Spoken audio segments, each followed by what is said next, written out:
What if I told you that George Washington never chopped down a cherry tree? Abraham Lincoln almost certainly never scribbled his most famous words on the back of an envelope, and half of what you learned about the founding fathers in grade school was closer to folklore than fact?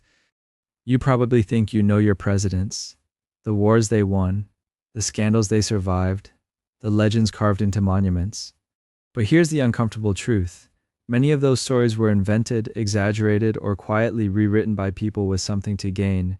Historians looking for a better narrative, campaign managers looking for a better image, or textbook writers looking for a simpler story to teach children. Some of what you're about to hear is thoroughly documented and confirmed by historians. Other claims remain debated, disputed, or theorized, passed down through biographers and rumor mills alike. I'll walk you through both, so you can decide for yourself where the truth actually lands. So before we begin, do me a favor. Hit that subscribe button, give this video a like, because YouTube's algorithm doesn't love history that complicates the story it thinks it already knows. And I need your help getting these stories in front of more curious minds. Now get comfortable, dim the lights, and prepare to hear 99 things about the presidents of the United States that somehow slipped past the myths, the marble statues, and the textbook summaries you grew up believing. Some will surprise you, some will unsettle you. A few might genuinely change how you see the faces on your currency. Let's start at the very beginning, with the man on the dollar bill himself, and the cherry tree that never actually existed. 1. George Washington's wooden teeth. Here's a myth that's been in textbooks for generations. Washington had famously terrible teeth and wore dentures for most of his adult life, but they weren't made of wood. Surviving sets in museums today show a grim combination of ivory, gold, lead, and yes, human teeth, some reportedly purchased from enslaved people on his own plantation. The wood myth likely started because ivory stains and cracks over time, giving it a grainy, wood-like appearance. The real story is arguably worse than the legend. Washington's dental struggles were constant and painful, and the materials used raise uncomfortable questions about the human cost behind his smile. Wood would almost be the comforting version of this story. And speaking of comforting versions of history, let's talk about whether Washington was even first. 2. Washington was America's first president. Technically, no. Before the Constitution was ratified, the country operated under the Articles of Confederation, and several men held the title President of the United States in Congress assembled. John Hanson, Elias Boudinot, and others served in that role years before Washington took office in 1789. Their job was different, more administrative than executive, but the title existed. Washington was the first president under the current Constitution, which is technically a different job description. This distinction gets lost because Washington's version of the presidency is the one that stuck. History tends to remember whoever builds the lasting version of something. And speaking of stories that stuck a little too well, let's revisit that famous confession about honesty. 3. Washington never told a lie. This one comes straight from the cherry tree legend, but the phrase itself became a kind of shorthand for Washington's supposed incorruptible character. The problem is the entire story was fabricated by biographer Mason Locke Weems, known as Parson Weems, in a book published after Washington's death. Weems wanted to teach moral lessons to children, and he wasn't shy about inventing anecdotes to do it. There's no contemporary account, letter, or diary entry supporting the story. Washington certainly told strategic lies during wartime, as any general would. The myth of his perfect honesty says more about what young America wanted in a founding father than about the man himself. 4. Washington's cherry tree. Let's dig into the actual legend everyone knows. Young George supposedly chopped down his father's prized cherry tree, then confessed because he could not tell a lie. It's a charming story and completely invented. Parson Weems added it to the 5th edition of his Washington biography in 1806, 7 years after Washington died, claiming he heard it from an elderly family friend. No earlier source mentions it, no physical evidence supports it. Historians widely consider it fabricated moral fiction designed to sell books and teach virtue to children. The story became so embedded in American culture that generations of kids learned it as historical fact, when really it was Weems doing what biographers sometimes do, filling gaps with inspiration. 5. Washington was born in a log cabin. This one borrows imagery from later presidents who genuinely did have humble frontier origins. Washington was actually born into a fairly prosperous Virginia planter family. His birthplace, Pope's Creek Plantation, was a modest but sturdy wooden house, not the rustic single-room log cabin often pictured. The log cabin myth likely got attached to Washington because it fit the broader American origin story, a nation built by self-made men rising from nothing. Washington's family owned land and enslaved people, and he inherited both wealth and social standing. The reality is less romantic but more accurate. Sometimes history prefers the humble beginning story, even when the actual beginning was already comfortable. And speaking of family stories that get simplified over time, there's the question of Washington's children, or lack thereof. 6. Washington had no children because he was childless by choice. The truth is murkier than that framing suggests. Washington raised Martha's two surviving children from her first marriage, John Parke Custis and Martha Parke Custis, treating them as his own. Whether he and Martha ever had biological children together remains uncertain and debated among historians. Some theories point to a childhood illness, possibly smallpox or measles, that may have left Washington infertile. Others suggest reproductive complications on Martha's side. There's no definitive medical record settling the question, only speculation drawn from letters and secondhand accounts. What we do know is that Washington embraced fatherhood through his stepchildren, regardless of the biological mystery surrounding his own line. 7. Washington was always a military genius. This one gets repeated so often that people forget just how badly his early campaigns went. His first major command during the French and Indian War ended in surrender at Fort Necessity. During the Revolutionary War, he lost New York City in 1776 in a series of humiliating defeats. He lost Philadelphia in 1777. British generals outmaneuvered him repeatedly in the early years. What actually made Washington effective wasn't tactical brilliance on the battlefield. It was his ability to learn from failure and adapt. He shifted toward a strategy of avoiding decisive confrontations, preserving his army, and simply outlasting British patience and resources. He understood that as long as the Continental Army existed, the revolution survived. That's a very different skill than battlefield genius, and arguably a rarer one. Historians generally credit his leadership, endurance, and political instincts more than his tactical genius. He held together a fragile, underpaid army through brutal winters and constant setbacks. The myth of the flawless military mind obscures the more interesting truth. A man who lost constantly, adjusted his approach, and won by refusing to disappear.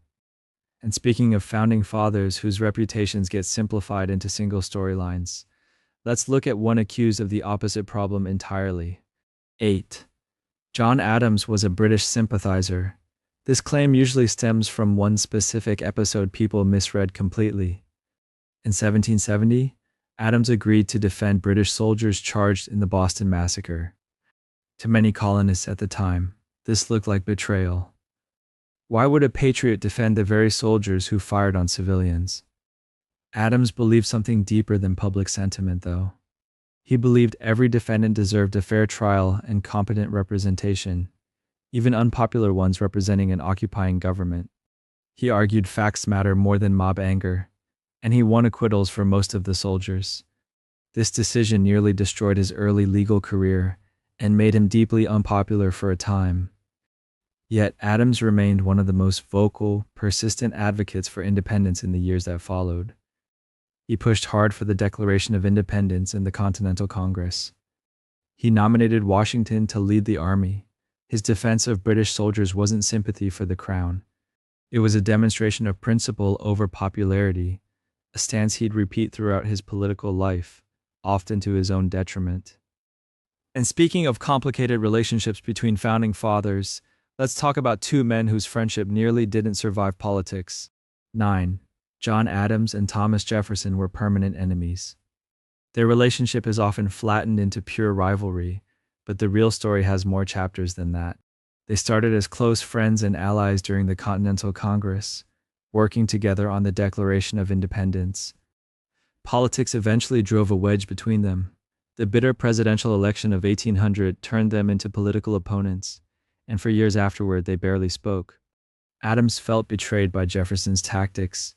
Jefferson viewed Adams as increasingly authoritarian during his presidency. The silence lasted over a decade. Then, in 1812, a mutual friend named Benjamin Rush convinced them to reconnect.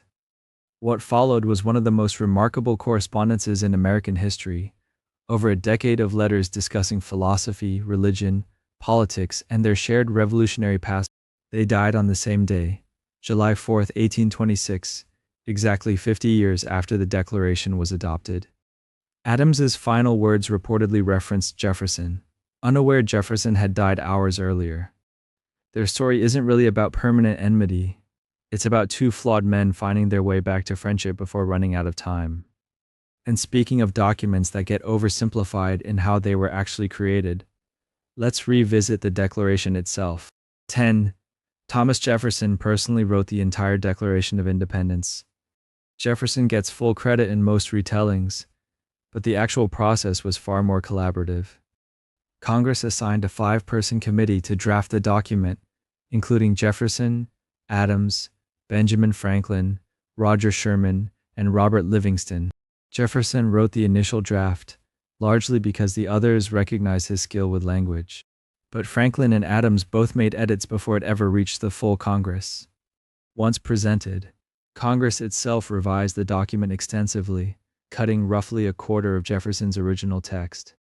One of the most significant deletions was a passage condemning the slave trade, removed after objections from delegates representing southern colonies and some northern merchants involved in that trade. Jefferson reportedly resented these changes, viewing them as damage to his original vision. What Americans celebrate every July isn't purely Jefferson's individual voice. It's a group project, negotiated and trimmed by committee, then further shaped by the full Continental Congress. The document's power came from that collective process, not from one man's isolated brilliance. And speaking of decisions that weren't nearly as simple as history remembers them, let's look at Jefferson's most famous real estate deal. 11. Jefferson bought Louisiana from France without questions.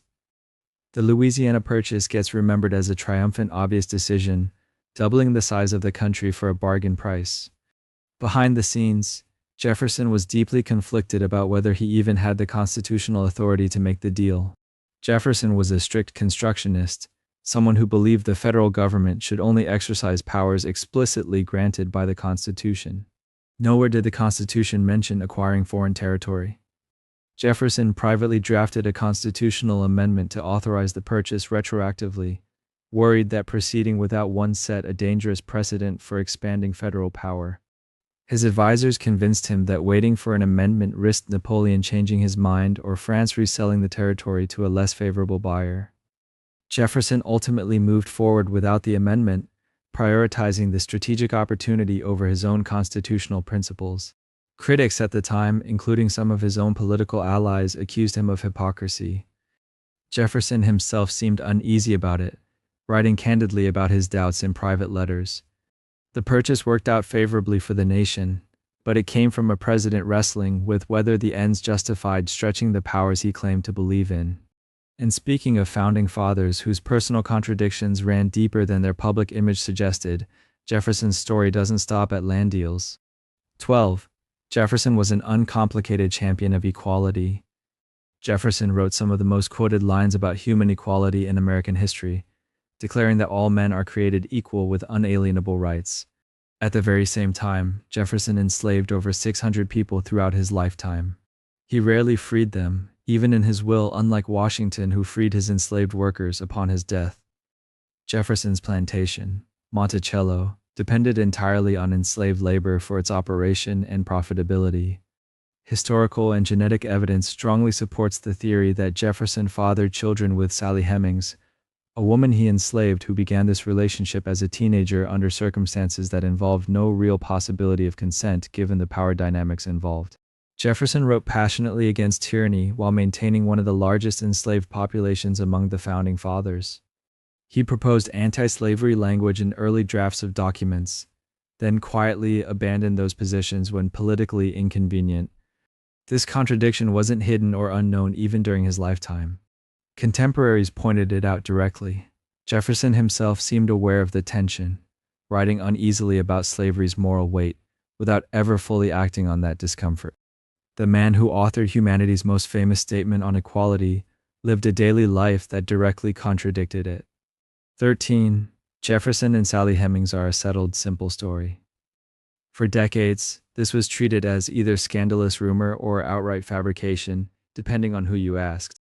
DNA testing in 1998 changed the conversation significantly.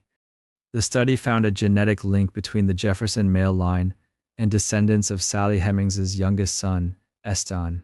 This doesn't prove which Jefferson family member fathered her children, though Thomas Jefferson remains the most historically supported candidate given records of his presence at Monticello during each conception window. Historians still debate the precise nature of the relationship, the power dynamics involved, and how many of Hemings's children Jefferson actually fathered. The Thomas Jefferson Foundation now acknowledges the relationship as likely fact based on the totality of evidence. Some descendants and scholars continue examining family oral histories that complicate simplified narratives. What's not up for serious debate anymore is that Jefferson enslaved Hemings and her children, regardless of paternity. The story resists tidy conclusions specifically because the evidence, while substantial, doesn't answer every question people want answered. History rarely hands us clean certainty, and this particular chapter proves that point especially well. And speaking of founding fathers whose individual contributions get flattened into oversized legend, let's look at the man often called the father of the Constitution. 14. James Madison was only the Constitution's author. Madison earned that nickname honestly. He arrived at the Constitutional Convention in 1787 with detailed notes, a proposed framework called the Virginia Plan, and more preparation than almost anyone in the room. But the Constitution that emerged looked quite different from Madison's original vision. Delegates spent 4 months arguing, compromising, and rewriting. The Great Compromise, balancing representation between large and small states, came largely from Roger Sherman and Connecticut's delegation, not Madison. The Three-Fifths Compromise involved brutal negotiations between Northern and Southern delegates that Madison didn't single-handedly resolve. Madison actually lost several key arguments, including his push for a federal veto over state laws. He left the convention somewhat disappointed by what had been negotiated away from his original blueprint. His real undeniable contribution came afterward, co-authoring the Federalist Papers to convince states to ratify the document, and later drafting the Bill of Rights. Calling him the sole author erases the contentious, collaborative reality of a room full of stubborn men who disagreed constantly and compromised reluctantly. And speaking of physical stature versus political stature, Madison's body and his historical footprint didn't exactly match. 15. Madison was too small to be president. Madison stood around 5'4" and reportedly weighed less than 100 pounds during parts of his adult life, making him the smallest president in American history by most physical measures. Contemporaries described him as frail, often sickly, prone to what people at the time vaguely called bilious attacks. None of that stopped him from serving 2 full terms, including through the War of 1812, a conflict that saw the British literally burn down the White House while Madison and his government fled the Capitol. Dolly Madison, his wife, became something of a legend herself during that crisis, reportedly saving a portrait of Washington before the British arrived. Madison's presidency gets criticized for military unpreparedness during that war, and fairly so, but his physical size had nothing to do with those failures. He outlived nearly all his political rivals, dying at 85, remarkably old for the era. The myth that physical presence determines political effectiveness falls apart pretty quickly when you look at what this particular small, frail man actually accomplished across 5 decades of public service. And speaking of foreign policy doctrines that get credited to one man, when the reality involved serious behind-the-scenes work, let's look at Madison's successor. 16. James Monroe created the Monroe Doctrine alone. The doctrine bears Monroe's name because he delivered it during his 1823 State of the Union address, declaring that European powers shouldn't interfere in the Western Hemisphere. The language and strategic thinking behind it, though, came heavily from Secretary of State John Quincy Adams. Adams argued forcefully against a British proposal for a joint declaration, believing America should state the policy independently rather than appear as Britain's junior partner. Cabinet records from the time show extensive debate about wording, scope, and implications. Adams pushed for stronger, more independent language than some cabinet members initially wanted. Monroe ultimately delivered the address and gets remembered for it, which makes sense given he was president. But the doctrine reflects a collaborative foreign policy effort rather than one man's singular vision. Historians generally credit Adams as the primary architect of the doctrine's substance, while Monroe provided the platform and final authority to deliver it. This wasn't unusual for the era. Presidents relied heavily on cabinet expertise, and Monroe assembled one of the more capable cabinets in early American history. And speaking of doctrines that sound more powerful in retrospect than they actually were at the time, the Monroe Doctrine's early years tell a humbler story. 17. The Monroe Doctrine immediately controlled Europe. The declaration sounded confident, warning European powers against further colonization or intervention in the Americas. The problem was enforcement. The United States in 1823 had a relatively small military and limited naval capability, nowhere near strong enough to actually stop a determined European power from ignoring the warning. What gave the doctrine teeth, at least for its first several decades, was British naval power. Britain wanted Latin American markets open for its own trade, rather than monopolized by Spain or other European rivals, so British interests happened to align with American rhetoric.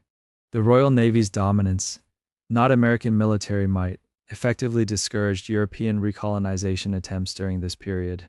It wasn't until later in the 19th century, as American military and economic power genuinely grew, that the doctrine became something the United States could enforce independently. Theodore Roosevelt's later corollary expanded the doctrine considerably, asserting a more active American role in hemispheric affairs. The original 1823 version was more aspirational statement than enforceable policy, borrowing credibility from a foreign navy while claiming hemispheric authority the young nation didn't yet possess. And speaking of presidential elections where the popular choice didn't end up in office, let's look at one of American history's messiest contests. 18. John Quincy Adams won the presidency by popular vote. The election of 1824 remains one of the strangest in American history. Andrew Jackson won the most popular votes and the most electoral votes among 4 candidates, but he didn't secure the majority required to win outright. That threw the decision to the House of Representatives under the 12th Amendment. Henry Clay, one of the candidates and Speaker of the House, held significant influence over the outcome despite finishing 4th. Clay threw his support behind Adams, who won the House vote and became president. Shortly afterward, Adams appointed Clay as Secretary of State, a decision Jackson supporters immediately labeled a corrupt bargain, accusing the two men of striking a backroom deal for power. No hard evidence ever proved an explicit quid pro quo existed, though the timing certainly looked suspicious to contemporaries. Jackson was furious, spending the next 4 years building a political movement specifically to reclaim what he viewed as a stolen election. He succeeded in 1828, defeating Adams decisively and ushering in a new era of American politics.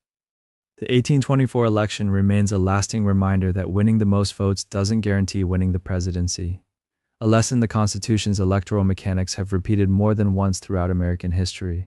19. The 1824 election was decided by a proven corrupt bargain. Jackson's supporters spent years insisting that Adams and Clay struck a secret deal exchanging the presidency for a cabinet post, and the phrase corrupt bargain stuck hard enough to shape American political rhetoric for generations. The timing certainly invited suspicion. Clay threw his support to Adams in the House vote, and Adams named Clay Secretary of State almost immediately afterward. But no letters, diary entries, or confessions from either man have ever surfaced proving an explicit prearranged agreement existed. Clay had genuine policy reasons to prefer Adams over Jackson, whose politics he distrusted on substantive grounds, particularly regarding federal power and internal improvements. Adams, for his part, considered Clay one of the most capable statesmen available for the role regardless of political debts owed. Historians today generally treat the corrupt bargain accusation as a powerful campaign narrative, rather than a documented conspiracy. It worked brilliantly as propaganda precisely because it was plausible without being provable. Jackson used the accusation relentlessly over the following 4 years, transforming personal grievance into a political movement that reshaped the entire party system. Whether or not an actual handshake deal occurred in some back room, The perception of corruption proved just as politically powerful as the reality would have been, which is often how these things go in American politics. And speaking of origin stories that get simplified for maximum political sympathy, Jackson's own early biography deserves a closer look. 20. Andrew Jackson was born in a log cabin. The log cabin birth became a beloved American political trope, evoking humble beginnings and self-made triumph, and Jackson's supporters leaned into it enthusiastically during his campaigns. The trouble is, historians still argue about exactly where Jackson was born, with some evidence pointing to South Carolina, and other evidence suggesting North Carolina, since the border region where his family lived was disputed territory at the time. What's far less contested is that Jackson's family genuinely struggled. His father died before Jackson was born, leaving his mother to raise 3 sons largely alone in a rough backcountry settlement. Jackson lost his entire immediate family by his early teens, including brothers who died during the Revolutionary War, and a mother who died of cholera while nursing prisoners. Whether the specific structure he was born in technically qualified as a log cabin remains genuinely unclear given sparse records from that era in place. The larger truth, that Jackson clawed his way up from genuine poverty and orphaned adolescence into national prominence, holds up regardless of the exact building's construction. Political myth-making often fixates on symbolic details like cabin logs precisely because the broader hardship narrative resonates so strongly with voters, even when the smaller specifics remain frustratingly unverifiable to historians looking back 2 centuries later. And speaking of chaotic scenes that get exaggerated in the retelling, Jackson's inauguration supplied plenty of material for storytellers. 21. Jackson's inauguration destroyed the White House. The popular version of this story describes a mob of ordinary citizens storming the White House after Jackson's 1829 swearing in, trashing furniture, breaking china, and generally reducing the presidential mansion to rubble in a drunken celebration of common man democracy. The real event was messier than a polished ceremony, but considerably less apocalyptic than legend suggests. Thousands of enthusiastic supporters did pack into the White House for the reception, and the crush of bodies did cause genuine damage, including broken glassware, muddy footprints on furniture, and spilled refreshments trampled into carpets. Some accounts describe people standing on chairs and furniture just to catch a glimpse of the new president.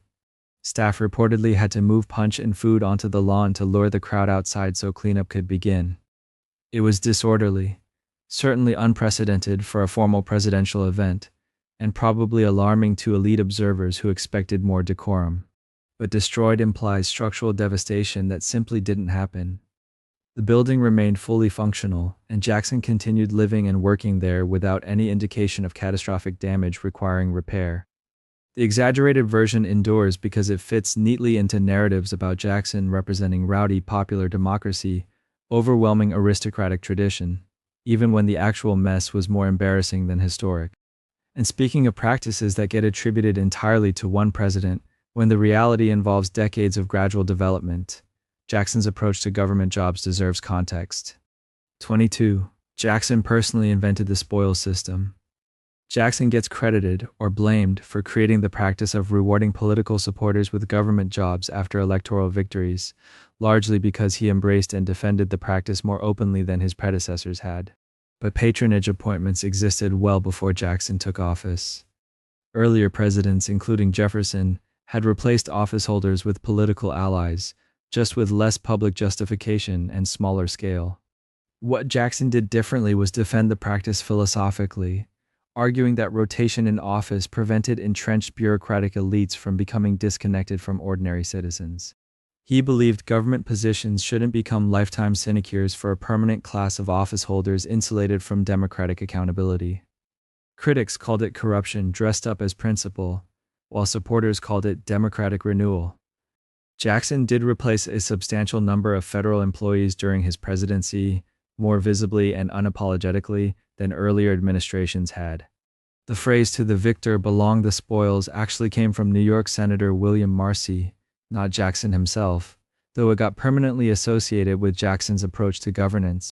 The practice continued and arguably expanded under later presidents throughout the 19th century, eventually prompting civil service reform decades later. Jackson popularized and justified the spoils system publicly, but calling him its sole inventor overlooks a much longer, messier history of political patronage in American government. And speaking of firsts that get misattributed or misunderstood, Jackson's successor holds a genuinely distinct place in presidential history. 23. Martin Van Buren was the first president born an American citizen. This claim gets stated confusingly sometimes, but the underlying fact holds up. Every president before Van Buren, including Washington, Adams, Jefferson, Madison, Monroe, and Jackson, was born as a British subject before the Declaration of Independence severed that colonial relationship. Van Buren, born in December 1782 in Kinderhook, New York, arrived after independence had already been declared and largely secured, making him the first president born as a citizen of the United States rather than a subject of the British Crown. This distinction fascinated later historians examining generational shifts in American leadership, since Van Buren represented the first president who never held any personal memory of colonial loyalty or British subjecthood. He grew up entirely within the new republic's political culture, shaped by early state and national politics rather than revolutionary experience itself. Van Buren's political career, including his central role building the Democratic Party's organizational structure, reflected this generational difference from founding-era presidents who had personally fought for or negotiated independence. He represented a transition toward professional party politicians, rather than revolutionary statesmen ascending to the presidency. The distinction matters less for policy implications and more as a marker of how quickly the young nation was already producing leaders shaped entirely by its own institutions, rather than inherited colonial identity. And speaking of presidencies cut tragically short, Van Buren's eventual successor holds one of the darker records in presidential history. 24. William Henry Harrison died from his inaugural speech. The popular version blames Harrison's death directly on his notoriously long inauguration address, delivered in cold, wet weather without an overcoat, supposedly catching a fatal chill that developed into pneumonia. It's a tidy story, cause and effect wrapped up neatly, and it's been repeated in textbooks for generations. The reality involves more medical uncertainty than the simple narrative admits. Harrison did deliver an extraordinarily long speech in harsh weather, and he did fall ill shortly afterward, dying just 31 days into his term, the shortest presidency in American history. But he didn't actually fall sick until about 3 weeks after the inauguration, a considerable gap for a cold caught that specific day to develop into fatal illness. Some modern researchers examining the White House's water supply and sanitation systems have suggested Harrison may have contracted typhoid fever or another waterborne illness entirely unrelated to weather exposure during his speech.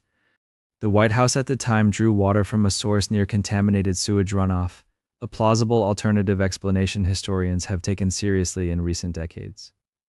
The inaugural speech version persists because it's dramatic and morally satisfying, punishing long-windedness with death. The truth is messier, medically uncertain, and considerably less poetic than the legend that's been passed down for generations. 25. John Tyler was universally accepted as president. When William Henry Harrison died just a month into office, nobody had ever actually tested what happens when a vice president suddenly becomes president through death rather than election. Tyler insisted he was the president, full stop, with all the powers and title that came with it. Plenty of his political opponents disagreed loudly. Some members of Congress and several newspapers openly called him his accidency, a mocking nickname suggesting he was merely an acting office holder, filling a temporary vacancy rather than a legitimate president in his own right. Critics argued he should be considered a caretaker with limited authority until a new election could be held. Tyler ignored all of that entirely. He moved into the White House, used the title without hesitation, and vetoed legislation just like any elected president would. Some members of his own cabinet resigned in protest over his aggressive use of presidential power, feeling he'd overstepped what an accidental successor should attempt. The Constitution at the time was frustratingly vague about succession details, leaving Tyler to essentially improvise the rules as he went. It was messy, contested, and genuinely uncertain for a while whether his approach would stick as precedent or get challenged successfully by rivals in Congress. And speaking of accidental precedents that quietly reshaped the entire system of government, Tyler's stubbornness ended up mattering far more than his critics ever expected. 26. Tyler set the succession rule by accident. Because Tyler refused to accept any diminished status, insisting on full presidential authority rather than some lesser caretaker role. He essentially forced the issue of succession to resolve itself through sheer assertion rather than clear constitutional text. There was no formal amendment addressing this scenario yet, no established procedure for what title, powers, or authority a vice president inherited upon a president's death. Tyler simply acted as though the answer was obvious, that he was now the president in every meaningful sense, and dared anyone to prove otherwise. Congress grumbled, some newspapers mocked him, and a handful of politicians tried to argue for a more limited interpretation, but nobody successfully forced Tyler out or stripped him of full presidential power. His approach effectively became the working precedent for the next century whenever a president died in office. It wasn't until 1967, well over 100 years later, that the 25th Amendment formally codified exactly what Tyler had simply asserted through stubbornness and confidence. The amendment explicitly states that the vice president becomes president, not an acting substitute upon death, resignation, or removal. Historians studying this often point out how much of American constitutional practice gets built this way, through improvised precedent under pressure rather than careful advance planning. Tyler probably wasn't thinking about constitutional theory when he made his stand. He just really wanted to be president. And speaking of presidents whose reputations don't match their actual accomplishments, the one who came after Tyler gets consistently underrated. 27. James K. Polk was an unknown one-term failure. Polk often gets remembered as an obscure, forgettable figure sandwiched between more famous names in the presidential timeline, but that reputation doesn't hold up particularly well against what he actually did in office. Polk announced before he even took office that he'd only serve a single term, a promise he kept voluntarily rather than one forced upon him by defeat or scandal. During that single term, he pursued an ambitious and clearly defined set of goals, and largely accomplished every one of them. He oversaw the annexation of Texas, negotiated the acquisition of the Oregon Territory through treaty with Britain, and expanded American territory westward through the Mexican-American War, ultimately adding California and much of the Southwest to the United States. Few presidents in American history have set such specific, ambitious goals and then actually achieved essentially all of them within a limited time frame. Historians ranking presidential effectiveness frequently place Polk surprisingly high precisely because of this remarkable follow-through, even though public memory of him remains thin. The territorial expansion he oversaw dramatically reshaped the map of the United States, setting the stage for decades of subsequent conflict over how that new territory would handle slavery. Calling him an unknown failure misses just how consequential his single term actually turned out to be for the nation's future direction. And speaking of consequential decisions built on shakier foundations than commonly assumed, the war Polk started deserves a closer look at how it actually began. 28. Polk started the Mexican-American War without a territorial dispute. The standard narrative sometimes suggests the war emerged from nothing, an unprovoked land grab dressed up in patriotic language. The reality involves a genuine, if contested, territorial dispute that Polk arguably exploited more than invented. After Texas joined the United States, a disagreement existed over exactly where its southern border sat. The United States claimed the boundary extended to the Rio Grande, while Mexico insisted the actual border remained further north at the Nueces River, leaving a substantial strip of contested land between the two rivers.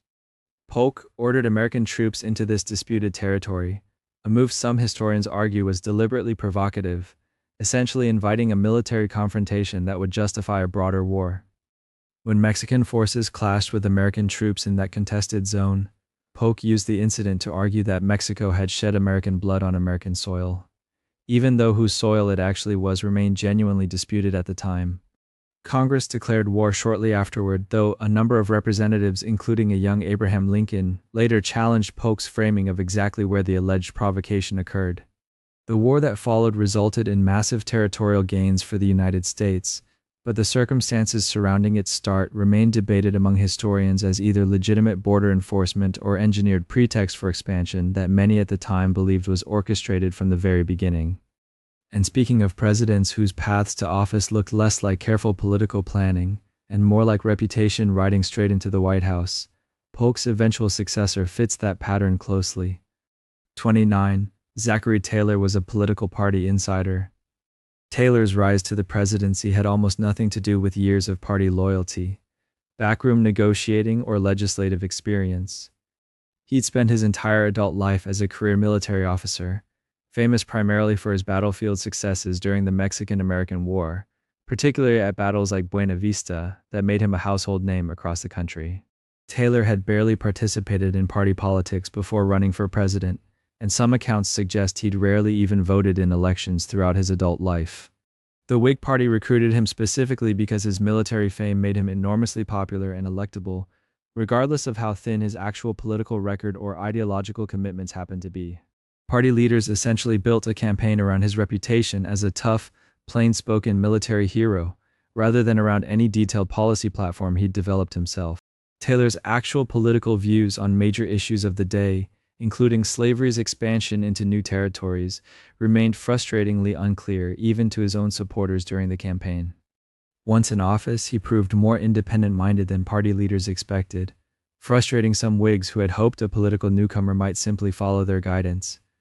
His presidency ended abruptly with his death after just 16 months in office, cutting short whatever direction his administration might have eventually taken on the era's most pressing sectional tensions.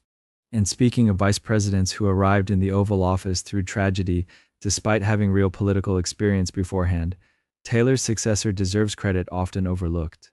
30. Millard Fillmore was never an elected national figure before becoming president. This one doesn't hold up particularly well under scrutiny. Fillmore had actually built a substantial political career well before Taylor's death elevated him unexpectedly to the presidency. He'd served multiple terms representing New York in the House of Representatives, gaining real legislative experience and building relationships across the political spectrum during his time there. Beyond that, Fillmore had been elected to national office in his own right when he ran successfully as vice president alongside Taylor in the 1848 election, a position that required winning actual votes nationwide, rather than simply being appointed or inheriting the role through some other means. When Taylor died suddenly in 1850, Fillmore wasn't some obscure figure suddenly thrust into unfamiliar territory. He'd already navigated national politics successfully for years, understood how Congress operated, and had genuine standing among his political peers before ever setting foot in the White House as president. His presidency became defined largely by the Compromise of 1850, a controversial set of measures addressing slavery's expansion that he supported despite knowing it would damage his political future. That decision effectively ended his chances at winning the Whig nomination for a full term of his own. Fillmore's relative obscurity in modern memory has more to do with his short, contentious tenure than any lack of legitimate political experience beforehand. 31. Franklin Pierce was a Confederate president. This claim gets thrown around online and it's simply not accurate. Pierce served as the 14th President of the United States from 1853 to 1857, years before the Confederacy even existed as a political entity. He was, without question, a President of the United States, not the Confederacy. What damaged his reputation so badly was what came after his presidency. Pierce openly criticized the Lincoln administration during the Civil War, sympathized with the South's grievances, and remained close friends with Jefferson Davis.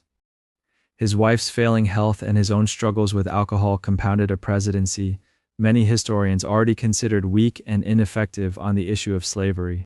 Pierce had supported the Kansas-Nebraska Act, which allowed new territories to decide slavery for themselves, a decision that inflamed sectional tensions rather than calming them.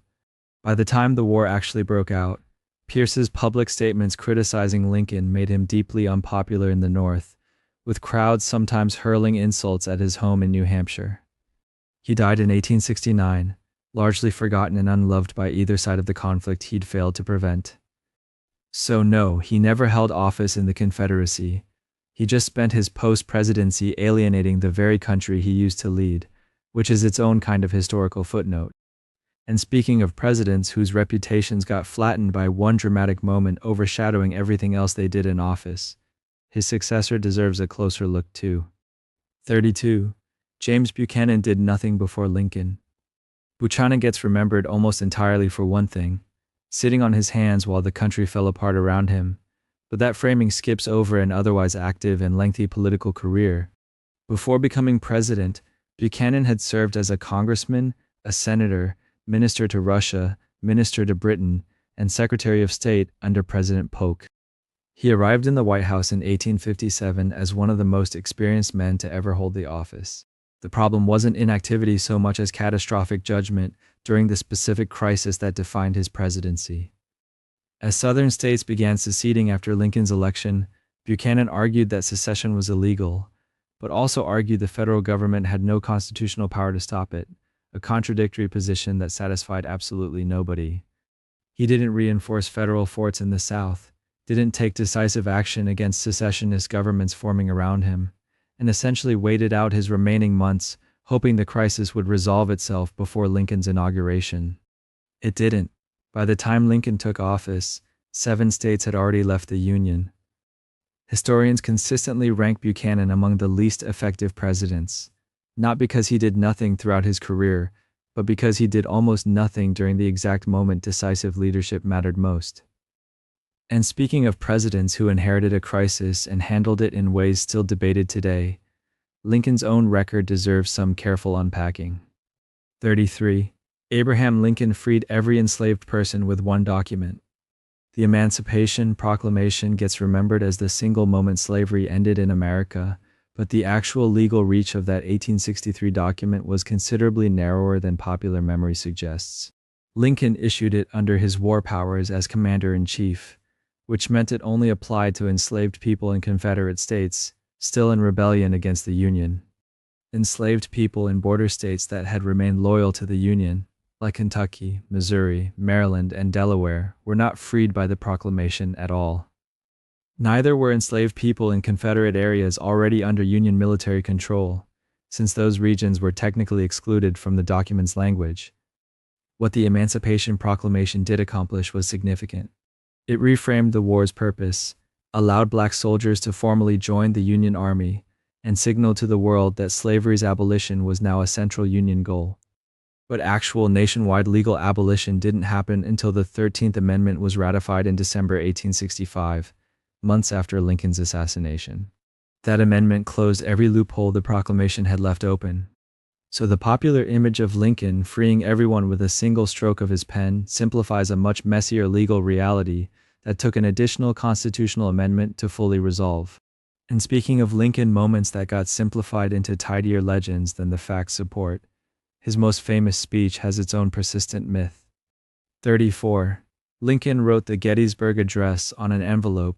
This charming story suggests Lincoln, riding the train to Gettysburg, hastily scribbled his immortal address on the back of an envelope moments before delivering it, as though the speech were some spontaneous burst of improvised genius. It makes for a great anecdote about effortless brilliance, but it isn't accurate. Historical evidence shows Lincoln prepared written drafts of the speech in advance, revising his words carefully rather than composing them on the fly. Several draft versions survive today, showing edits and refinements consistent with a president who took the occasion seriously and prepared accordingly. He understood the significance of dedicating a cemetery for soldiers who died at one of the war's bloodiest battles, and he treated the address with the deliberate care such an occasion demanded. The envelope myth likely persists because the speech itself was so remarkably short, just over 2 minutes long, that people assumed something so brief must have been dashed off casually. In reality, brevity was the point. Lincoln deliberately crafted a concise, powerful statement rather than the lengthy oration audiences typically expected at the time. The other speaker that day, Edward Everett, spoke for 2 hours. Lincoln spoke for about 2 minutes and is the one anyone remembers. And speaking of speeches whose reception at the time didn't match how history eventually remembered them, the Gettysburg Address has another myth worth addressing. 35. Lincoln's Gettysburg Address was initially ignored. The popular version of the story suggests Lincoln's speech fell completely flat, that audiences barely noticed it, and newspapers dismissed it as forgettable filler before some much longer, more important speech. The reality is more complicated and depended heavily on which newspaper you happen to be reading. Contemporary papers did print the speech in full, and it was widely discussed across the country within days of its delivery. Reactions split sharply along political lines. Newspapers aligned with Lincoln's Republican Party praised the address as profound and moving. Democratic-leaning papers were considerably harsher, with some openly mocking it as dull or inappropriate for the occasion. This wasn't really about the speech's quality so much as the intensely partisan press environment of the era, where coverage of almost anything Lincoln said or did divided along predictable political fault lines. The address's reputation as a masterpiece grew steadily over subsequent decades, eventually becoming enshrined as one of the greatest speeches in American history. So it wasn't universally ignored or dismissed at the time. It was received about as unevenly as you'd expect for a deeply polarizing wartime president speaking during one of the most divisive periods in the nation's history. And speaking of Lincoln's legacy getting flattened into a simpler story than reality supports, his personal views on slavery followed a far more complicated path than commonly assumed. 36. Lincoln was a lifelong abolitionist.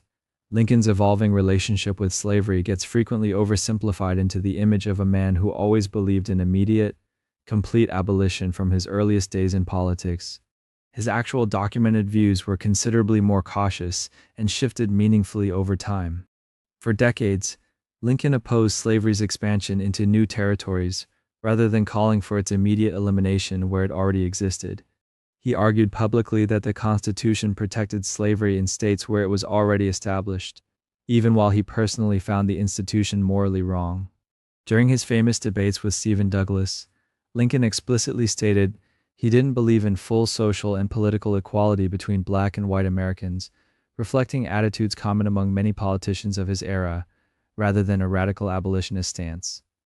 His primary political goal throughout most of his career was preventing slavery's spread, not dismantling it entirely everywhere. It was really the pressures and realities of the Civil War itself that pushed Lincoln toward increasingly aggressive anti-slavery positions, culminating in the Emancipation Proclamation and eventual support for the 13th Amendment. Historians generally view Lincoln's journey on this issue as a genuine evolution shaped by wartime necessity and changing circumstances, rather than a fixed abolitionist conviction he'd held consistently since childhood. 37. Andrew Johnson was Abraham Lincoln's political ally. This one gets repeated so often that people assumed the two men were natural partners, bound together by shared values and a unified vision for the country. The truth is considerably more transactional. Johnson was a Southern Unionist Democrat from Tennessee, the only senator from a seceding state who refused to join the Confederacy. Lincoln and the Republican Party needed him on the 1864 ticket for purely strategic reasons, to project national unity and appeal to war Democrats and border state voters during a brutal election year. It was a coalition built for wartime survival, not a genuine political friendship. Johnson and Lincoln barely knew each other personally, and their political philosophies diverged sharply on issues like Reconstruction and race. Once Johnson became president after Lincoln's assassination, this became painfully obvious. He clashed constantly with the Republican-controlled Congress, vetoed civil rights legislation, and resisted efforts to protect newly freed Black Americans in the South. The alliance that got him elected vice president collapsed almost immediately once he held actual power. So no, this wasn't a meeting of like minds. It was a wartime marriage of convenience that ended about as well as most marriages of convenience do. And speaking of Johnson's presidency falling apart in spectacular fashion, the story of how he almost lost the job entirely deserves some clarification too. 38. Johnson was removed after impeachment. This is one of those historical near misses that gets remembered as though it actually happened. In 1868, the House of Representatives did impeach Johnson, largely over his violation of the Tenure of Office Act, after he tried removing Secretary of War Edwin Stanton without congressional approval. Impeachment, however, only refers to the formal charges being brought, not an automatic removal from office. The actual fate of the presidency rested with the Senate trial that followed. Removing a president required a 2/3 majority vote, and when the ballots were counted, the Senate fell exactly one vote short of that threshold. Johnson was acquitted and remained in the White House for the rest of his term. The single deciding vote came from Senator Edmund Ross of Kansas, who broke with his party and faced enormous political backlash for it. Historians still debate whether Ross made the right call or simply protected a president many considered a disaster for Reconstruction. Either way, Johnson survived, finished his term, and left office in 1869 without ever holding elected office again. Impeachment ended his political future informally, even though it never technically ended his presidency. And speaking of presidents whose reputations took a beating that outlasted the facts, his eventual successor faced a similar problem. 39. Ulysses S. Grant was a drunkard who could not govern. This characterization has followed Grant since his own era, partly fueled by genuine struggles with alcohol earlier in his military career, and partly by political enemies eager to discredit him. His presidency, spanning 1869 to 1877, was indeed marred by serious corruption scandals involving appointees he trusted, including the Whiskey Ring and Credit Mobilier affairs. Grant himself was never personally implicated in wrongdoing, but his loyalty to friends who betrayed the public trust damaged his administration's credibility significantly. What often gets left out of this narrative is Grant's genuine commitment to civil rights during Reconstruction. He signed the Enforcement Acts, sent federal troops to combat the Ku Klux Klan, and worked to protect black voting rights across the South during a period when many politicians were abandoning that cause entirely. He also pursued a more humane Native American policy than most of his predecessors, even if it fell short of true justice. Grant's reputation as an ineffective drunk oversimplifies a presidency that combined real corruption scandals with genuinely principled stances on civil rights that many contemporaries lacked the courage to take. And speaking of Grant's reputation needing some serious reconsideration, there's another persistent myth about his abilities worth addressing. 40. Grant was a poor writer. This claim doesn't hold up particularly well against the actual historical record. After leaving the presidency and facing serious financial ruin from a failed business venture, Grant began writing his memoirs while dying of throat cancer, racing against time to secure his family's financial future. The result, published by Mark Twain's company shortly after Grant's death in 1885, became an immediate sensation. Critics and historians have consistently praised the memoirs for their clear, direct prose, remarkably free of the self-serving embellishment common in political autobiographies. Grant wrote with the same practical clarity he'd used in wartime dispatches, describing battles and decisions with an honesty that surprised readers expecting something more self-congratulatory. The book sold hundreds of thousands of copies and provided his widow with enough financial security to live comfortably for the rest of her life. Literary scholars still study the memoirs as one of the finest examples of military autobiography in American letters. So the man remembered by some as inarticulate or unpolished, left behind a written legacy that outshines nearly every other presidential memoir written before or since. And speaking of presidencies built on disputed outcomes rather than clear-cut victories, the election that followed Grant's term deserves a much closer look. 41. Rutherford B. Hayes lost the presidency to Samuel Tilden. The 1876 election remains one of the most contested in American history, and the popular vote numbers do favor this claim on the surface. Tilden won the popular vote by a comfortable margin and appeared to have secured enough electoral votes for victory as well. But results from Florida, Louisiana, and South Carolina were disputed, with both parties claiming victory amid widespread allegations of fraud and voter intimidation on multiple sides. With the outcome deadlocked, Congress created a special electoral commission to resolve the crisis. That commission, split along party lines with a narrow majority, awarded all the disputed electoral votes to Hayes, giving him exactly one more electoral vote than needed to win the presidency. The decision came through the Compromise of 1877, a backroom deal where Southern Democrats accepted Hayes's victory in exchange for the withdrawal of federal troops from the South, effectively ending Reconstruction. So Hayes didn't simply lose and get declared winner anyway. He won through a deeply contested, politically negotiated process that many historians view as one of the most consequential compromises in American political history.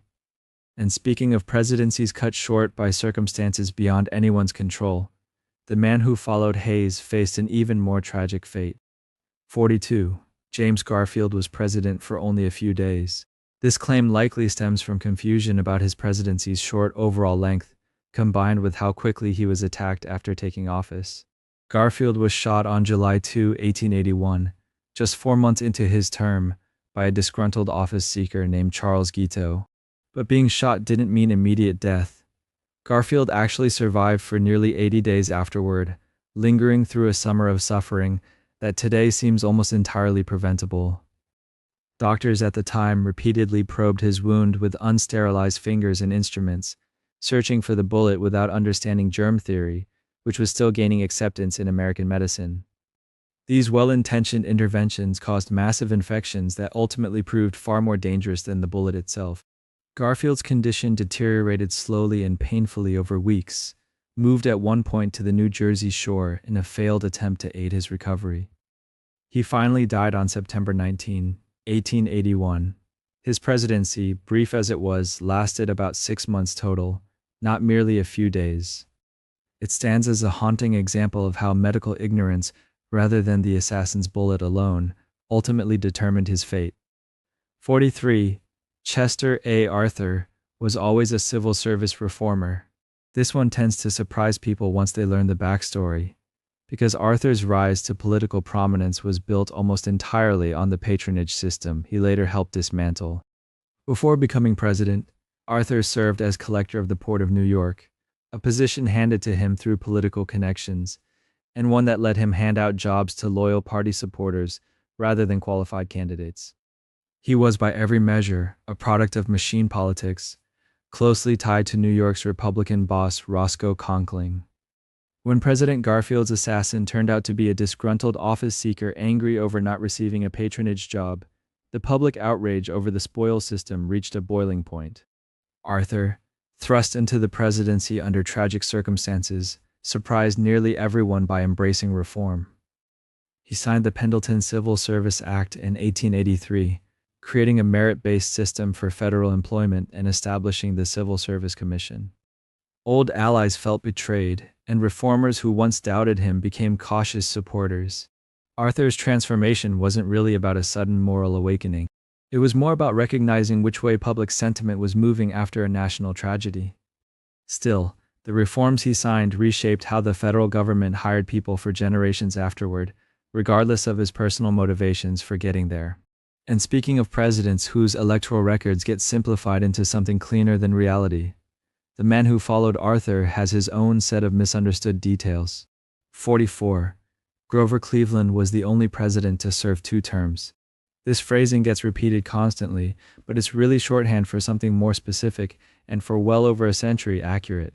Cleveland was the only president to serve 2 non-consecutive terms, winning in 1884, losing his re-election bid in 1888 despite seeking a second consecutive term, and then returning to win again in 1892. That gap makes him unique in American history as the answer to the trivia question about a president serving separated terms, officially counted today as the 22nd and 24th president despite being one person. For well over 100 years, this distinction remained uncontested, a strange footnote unlikely to ever be repeated. Then, in 2025, Donald Trump returned to the presidency after his own 4-year gap between terms, becoming the second person in American history to pull off the same feat. Cleveland's record as the only non-consecutive 2-termer no longer holds as an absolute, though he remains the first and, for now, one of only 2 examples in the country's history. It's a reminder that even the most seemingly permanent historical trivia can eventually get an asterisk added to it. And speaking of Cleveland's complicated relationship with elections, his overall record at the ballot box deserves a closer look too. 45. Grover Cleveland won every election he contested.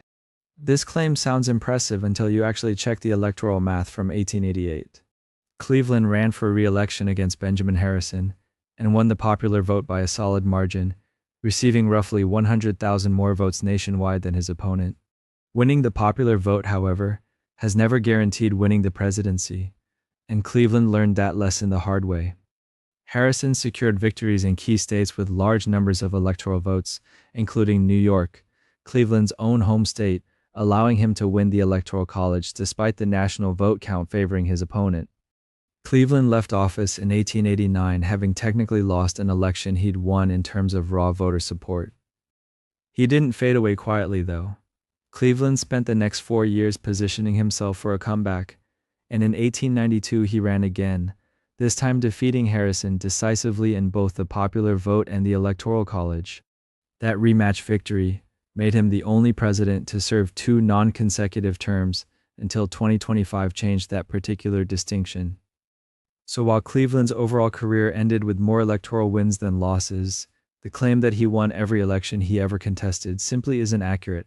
once you account for that pivotal 1888 defeat. And speaking of presidents whose family connections get misunderstood or overlooked entirely, Cleveland's successor has his own tangled lineage worth untangling. 46.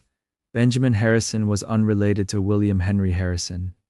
This particular myth seems to spread from sheer coincidence of the shared last name, combined with limited public knowledge of 19th century political dynasties. In reality, Benjamin Harrison was the direct grandson of William Henry Harrison, the ninth president, whose term famously lasted only 31 days after he died from illness shortly after his inauguration. Benjamin grew up very aware of his family's political legacy, and that lineage extended even further back than his grandfather's brief presidency. The Harrison family included Benjamin Harrison V., a signer of the Declaration of Independence and a governor of Virginia, making Benjamin Harrison the president part of one of the most politically significant families in early American history. This wasn't some distant, barely relevant connection either. The family name carried real weight during his 1888 campaign, with supporters explicitly invoking his grandfather's legacy and military background to build public trust and name recognition. Harrison's own political career included service as a senator from Indiana before his presidential run, but the family name undoubtedly opened doors that might have otherwise stayed closed. Rather than being unrelated, Benjamin Harrison represented a continuation of one of America's earliest and most enduring political dynasties, spanning from the founding era through the late 19th century. And speaking of presidents whose deaths get compressed into something quicker and simpler than what actually happened, one of Harrison's eventual successors suffered a strangely similar fate to Garfield's. 47. William McKinley was killed instantly. This misconception probably comes from the assumption that a gunshot wound automatically means immediate death, especially in an era before modern trauma medicine existed. McKinley was shot twice on September 6, 1901, while greeting the public at the Pan American Exposition in Buffalo, New York, by an anarchist named Leon Czolgosz. One bullet only grazed him, but the second lodged deep in his abdomen and couldn't be located by the doctors treating him. McKinley initially appeared to be recovering, and for several days optimism spread that he might survive entirely. Doctors even discussed a full recovery publicly, believing the danger had passed. Then infection set in around the wound, something doctors of that era had limited tools to combat effectively. His condition deteriorated rapidly, and he died 8 days after being shot, on September 14, 1901. The delay meant Vice President Theodore Roosevelt was actually out hiking in the Adirondacks when he received word that McKinley's condition had turned critical, requiring an urgent nighttime journey back to civilization to be sworn in. McKinley's death, much like Garfield's 2 decades earlier, ultimately came down to infection and inadequate medical care rather than the initial injury itself. Another grim example of surgical practices lagging behind the growing understanding of germ theory. And speaking of Roosevelt stepping into the presidency under sudden and unexpected circumstances, one particular story about him has been repeated so often it's practically folklore. 48. Theodore Roosevelt invented the teddy bear. This charming little myth has stuck around for over a century, but the actual history involves considerably less presidential craftsmanship than people assume. In 1902, Roosevelt went on a hunting trip in Mississippi, and after failing to find a bear himself, his hosts cornered and tied an exhausted bear to a tree, offering Roosevelt an easy shot to salvage the trip. He refused, considering it unsportsmanlike, and the moment became national news thanks to a political cartoon depicting the encounter. A Brooklyn candy shop owner named Morris Mictum saw the cartoon, and along with his wife, created a stuffed bear toy inspired by the story. Mictum wrote to Roosevelt asking permission to name it after him, and the president apparently agreed, though with little enthusiasm or involvement beyond that. Mictum's toy became wildly popular, eventually leading him to found the Ideal Toy Company. Roosevelt himself had nothing to do with designing, manufacturing, or marketing the toy that bears his name. He simply declined to shoot a tied-up bear during one hunting trip, and an entrepreneurial toy maker turned that single moment of restraint into one of the most enduring toys in American history. 49. Theodore Roosevelt was always a trustbuster. This reputation makes for a great headline, and Roosevelt certainly earned the nickname by taking on companies like Northern Securities and Standard Oil, But the reality was more nuanced than simply attacking big business wherever he found it. Roosevelt drew a distinction between what he called good trusts and bad trusts, believing that size alone wasn't the problem. A company that grew large through efficiency and fair practices, in his view, could remain beneficial to the public, while one that crushed competitors through corruption or exploitation deserved federal intervention. He worked closely with certain corporate leaders, including J.P. Morgan, and negotiated rather than simply prosecuting whenever it suited his broader goals. His administration filed antitrust suits selectively, targeting companies he considered genuinely harmful while leaving other massive combinations largely untouched. This pragmatic approach let him claim credit as a reformer while maintaining working relationships with a business world he supposedly opposed. Roosevelt's trust-busting record, then, reflects careful political calculation as much as principled economic philosophy, a blend of genuine reform and strategic restraint, depending on which corporations he was dealing with and what he needed from them politically. And speaking of successors who inherited a reputation quite different from their actual accomplishments, the man who followed Roosevelt gets remembered for almost entirely the wrong reason. 50. William Howard Taft was only famous for his weight. Taft's size has become such a defining part of his popular image that it often overshadows everything else about his career, both before and after his single term as president. Taft weighed over 300 pounds during his presidency, and jokes about his size circulated even during his lifetime, but reducing him to a punchline ignores a genuinely significant legal career. After leaving the White House in 1913, Taft went on to become Chief Justice of the United States in 1921, making him the only person in American history to hold both the nation's highest executive office and its highest judicial one. He considered the Chief Justice role his true calling, reportedly more fulfilling to him than the presidency itself had been. Taft modernized the federal judiciary during his tenure, advocated for the creation of the Supreme Court building, and helped establish rules that streamlined how cases moved through federal courts.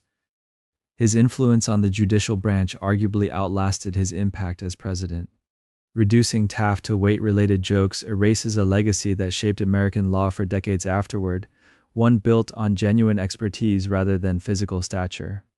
And speaking of physical anecdotes about Taft that get repeated far more than they deserve, there's one story in particular that refuses to disappear despite thin evidence.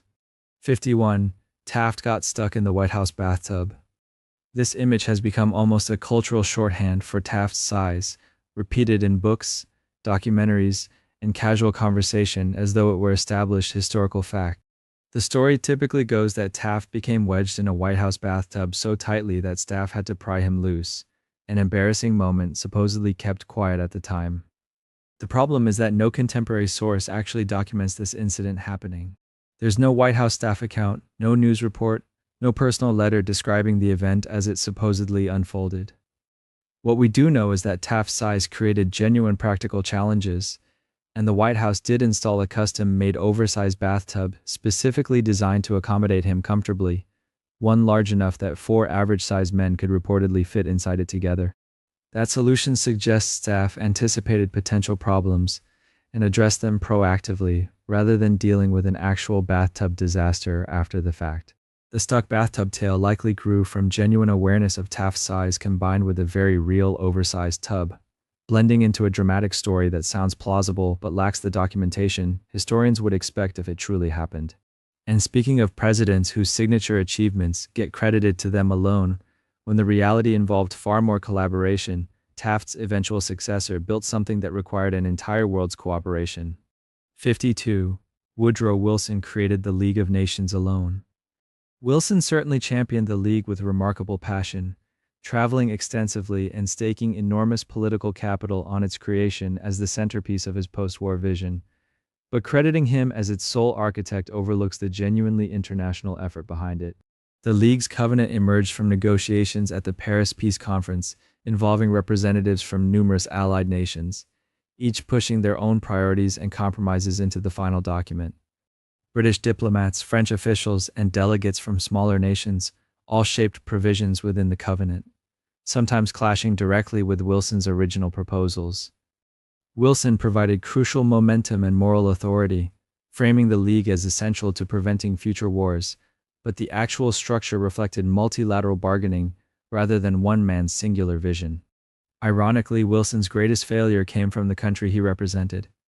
He couldn't convince the United States Senate to ratify the treaty or join the organization he'd fought so hard to establish. The League proceeded without American participation, weakened from the start by the absence of one of its principal advocates. Wilson deserves credit for pushing the idea forward internationally, but the League itself was fundamentally a collaborative creation shaped by many hands beyond his own. And speaking of Wilson's declining influence toward the end of his presidency, what happened to his health tells a story that gets simplified into something far more abrupt than reality. 53. Wilson's stroke ended his presidency immediately. This assumption seems logical given how severely Wilson's stroke in October 1919 affected him physically and cognitively, but the presidency itself continued functioning with Wilson nominally still in charge for nearly a year and a half afterward. The stroke left him partially paralyzed, and his ability to communicate clearly and process information suffered considerably.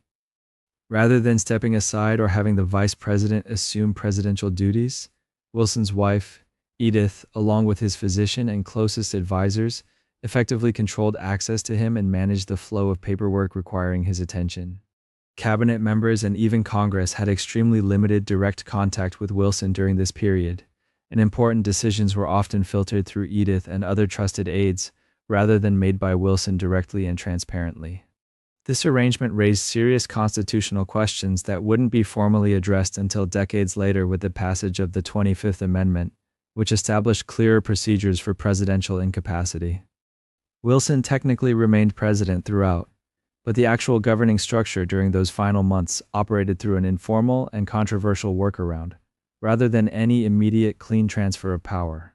And speaking of presidents whose personal involvement in scandal gets assumed rather than actually proven, Wilson's eventual successor presided over one of the era's messiest controversies. 54. Warren G. Harding was personally involved in every Teapot Dome deal. The Teapot Dome scandal remains one of the most notorious corruption cases in American political history, involving secret leasing of federal oil reserves to private companies in exchange for bribes. Because it happened during Harding's presidency and bears his administration's name in popular memory, many assume Harding himself orchestrated or directly participated in the bribery. The actual evidence tells a different story. Secretary of the Interior Albert Fall was the central figure, accepting bribes from oil executives in exchange for leasing rights at Teapot Dome and Elk Hills without competitive bidding. Fall was eventually convicted and served time in prison, becoming the first cabinet official imprisoned for actions taken while in office. Investigations never produced evidence proving Harding knew about or personally profited from the specific bribery schemes his subordinates orchestrated. Harding did appoint Fall and surrounded himself with a cabinet later, criticized for cronyism and poor judgment, so questions about his oversight and judgment remain entirely fair. But the scandal reflects failures in his administration's culture and appointments more than proof of his direct personal criminal participation in the underlying deals themselves. 55. Calvin Coolidge was completely silent. The nickname Silent Cal makes for a great story, and Coolidge genuinely earned a reputation for being reserved in social settings, famously giving one-word answers at dinner parties, just to watch people squirm. But the image of a president who barely spoke doesn't match the historical record. Coolidge held more press conferences than almost any president before him, sitting down with reporters regularly and answering questions on policy matters with surprising detail. He also gave hundreds of speeches during his time in office, communicating extensively through radio addresses, a relatively new technology he embraced more effectively than most of his contemporaries. Coolidge understood the value of written communication too, producing a steady stream of statements, letters, and public remarks throughout his presidency. His quietness was largely social and personal, a preference for economy of words and casual conversation, rather than an aversion to public communication altogether. Friends and biographers noted that Coolidge could be quite talkative when discussing topics he cared about, particularly economic policy. The silent Cal persona worked well for him politically, projecting an image of steady, no-nonsense leadership during a prosperous era. But the silence was selective, a carefully maintained public performance rather than an accurate description of how much the man actually said. And speaking of Coolidge quotes that get simplified into something catchier than what he actually said, One phrase in particular has been trimmed down over the decades. 56. Coolidge said the business of America is business exactly as quoted. This line gets repeated constantly as shorthand for Coolidge's pro-business philosophy, often presented as a blunt, almost cynical statement about American priorities. The actual quote from his 1925 speech to newspaper editors was more nuanced than the popular version suggests. Coolidge said the chief business of the American people is business, a subtly different phrasing that emphasized business as one central concern among several rather than the sole defining characteristic of the nation. In the same speech, Coolidge went on to discuss the importance of idealism, education, and spiritual values, arguing that material prosperity needed to be balanced with higher purposes. He warned against pursuing wealth without regard for ethics or civic responsibility. The shortened version that circulates today strips away this context entirely, turning a fairly balanced statement about national priorities into a blunt endorsement of unchecked commercialism. Coolidge's actual economic policies did favor business interests, low taxes, minimal regulation, and reduced government spending, so the spirit of the quote isn't entirely misrepresented. But the exact wording matters when we're attributing statements to historical figures, and this particular misquote has shaped how generations understand Coolidge's philosophy, often more simplistically than his actual words ever intended. And speaking of presidents blamed for economic disasters that started brewing before they even took office, Coolidge's successor inherited a situation far more complicated than popular memory suggests. 57. Herbert Hoover caused the Great Depression. Hoover's name has become almost synonymous with economic catastrophe, largely because the stock market crash happened just months into his presidency in October 1929. This timing created a lasting association between Hoover and the disaster that followed, but the actual causes of the Depression were years in the making, rooted in structural problems including speculative excess, banking instability, and international economic imbalances that predated his administration entirely. Hoover took office in March 1929, inheriting economic conditions shaped by policies and practices established during the previous decade. The crash itself resulted from factors largely outside any single president's immediate control, though how leaders respond to such crises certainly matters. What remains genuinely debated among historians is whether Hoover's specific policy responses afterward made things better, worse, or simply insufficient given the scale of the crisis. His administration's handling of tariffs, monetary policy, and relief efforts continues to generate disagreement among economists and historians alike. Blaming Hoover for causing the Depression oversimplifies a complex global economic collapse into a single presidential failure, when the reality involved decades of accumulated financial vulnerabilities that would have challenged any administration navigating the same circumstances. And speaking of Hoover's response once the crisis hit, the assumption that he simply stood by doing nothing doesn't hold up particularly well either. 58. Hoover did nothing during the Depression. This characterization paints Hoover as a passive president who watched the economy collapse without taking meaningful action, but his administration actually pursued several significant interventions, even if they ultimately proved insufficient against the scale of the crisis. Hoover supported public works projects, including infrastructure spending intended to create jobs and stimulate economic activity. He established the Reconstruction Finance Corporation in 1932, providing emergency loans to banks, railroads, and other struggling institutions in an effort to prevent further financial collapse. Hoover also encouraged voluntary cooperation between businesses and labor to maintain wages and employment levels, though this approach relied on persuasion rather than mandate. Critics at the time and since have argued these measures were too limited, too slow, or too focused on indirect assistance, rather than direct relief for struggling individuals and families. Hoover's philosophical resistance to direct federal relief, rooted in genuine beliefs about self-reliance and limited government, meant his interventions often fell short of what the scale of suffering demanded. The perception of total inaction stems partly from comparing his efforts unfavorably to the far more expansive programs that followed under Roosevelt. Hoover acted, but arguably not enough, and not in ways that matched the depth of the crisis unfolding around him. And speaking of Roosevelt's remarkably long tenure in office, the assumption that he cruised through 4 elections unopposed doesn't match how contested those races actually were. 59. Franklin D. Roosevelt was elected to 4 terms without opposition. Roosevelt's unprecedented four-election victories can create the impression that he simply had no real competition, coasting to victory each time without serious challenge. In reality, each election featured genuine opponents who mounted substantial campaigns against him. In 1940, Wendell Willkie ran a spirited race, criticizing Roosevelt's break from the two-term tradition and questioning his approach to the growing conflict in Europe. Willkie won just under 45% of the popular vote, hardly a token effort. In 1944, Thomas Dewey challenged Roosevelt amid concerns about his health and the wisdom of continuing wartime leadership under an aging president. These races involved real debates, genuine public uncertainty, and meaningful opposition campaigning, even though Roosevelt ultimately won each contest. His popularity, particularly during the Depression and World War II, gave him substantial advantages, but treating his victories as uncontested erases the actual political battles fought during each cycle. The 22nd Amendment, ratified after his presidency, later limited future presidents to 2 terms specifically because of concerns raised by Roosevelt's extended tenure, itself evidence that his repeated elections weren't universally embraced as an easy inevitability. And speaking of Roosevelt managing public perception carefully throughout his presidency, how he handled his physical disability reveals just how deliberate that effort really was. 60. FDR always used a wheelchair in public. Roosevelt contracted polio in 1921, losing the use of his legs, and he did rely on a wheelchair extensively in private throughout his presidency.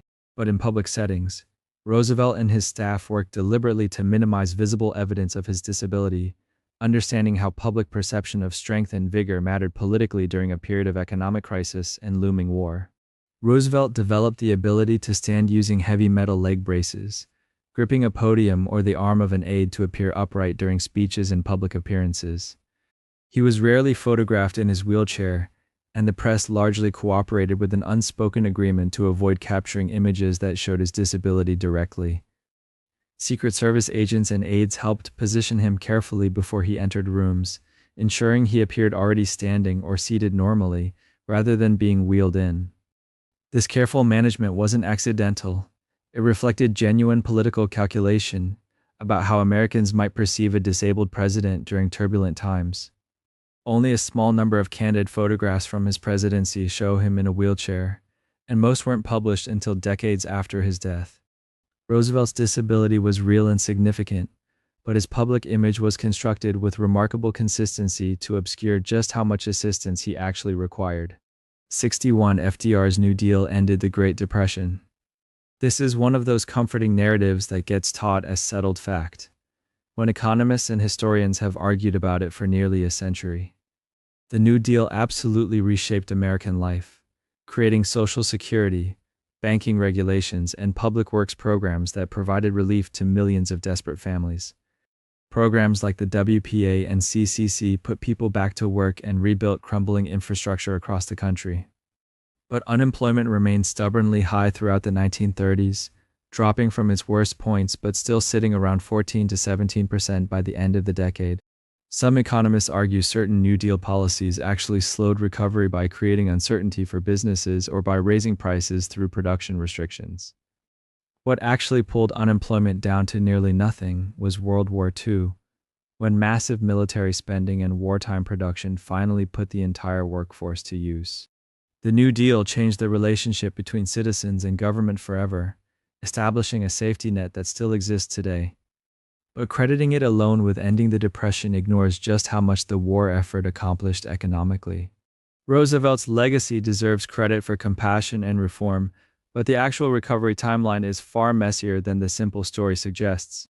And speaking of presidents whose paths to power came through circumstances nobody quite planned for, Roosevelt's death handed the office to a man few people expected to hold it. 62. Harry Truman was expected to become president. Truman's rise to the presidency in April 1945 caught nearly everyone off guard, including Truman himself. As Roosevelt's third vice president during his 4th term, Truman had been selected largely as a political compromise, someone acceptable to different factions of the Democratic Party, rather than a clear successor being groomed for leadership. Roosevelt met with Truman only a handful of times after the inauguration, and their conversations rarely touched on the most pressing wartime matters.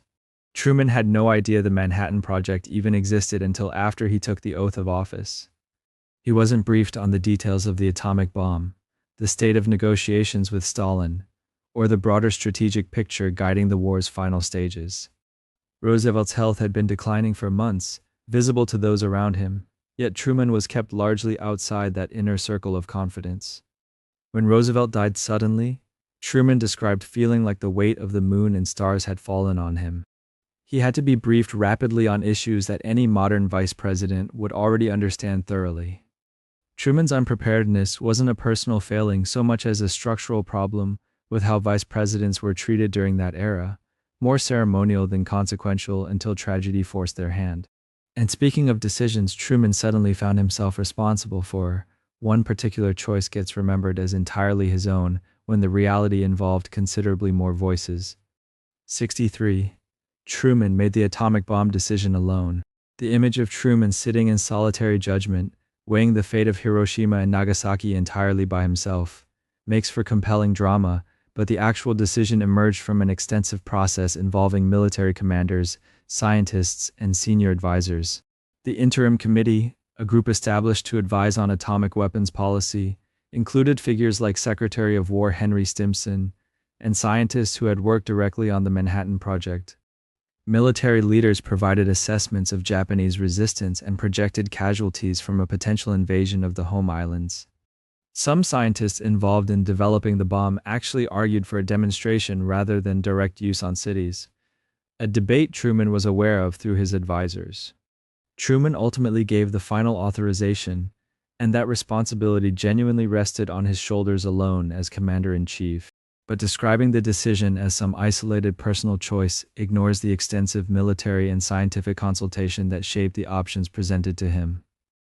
Truman later described the decision as difficult but necessary, given the advice he received about ending the war quickly.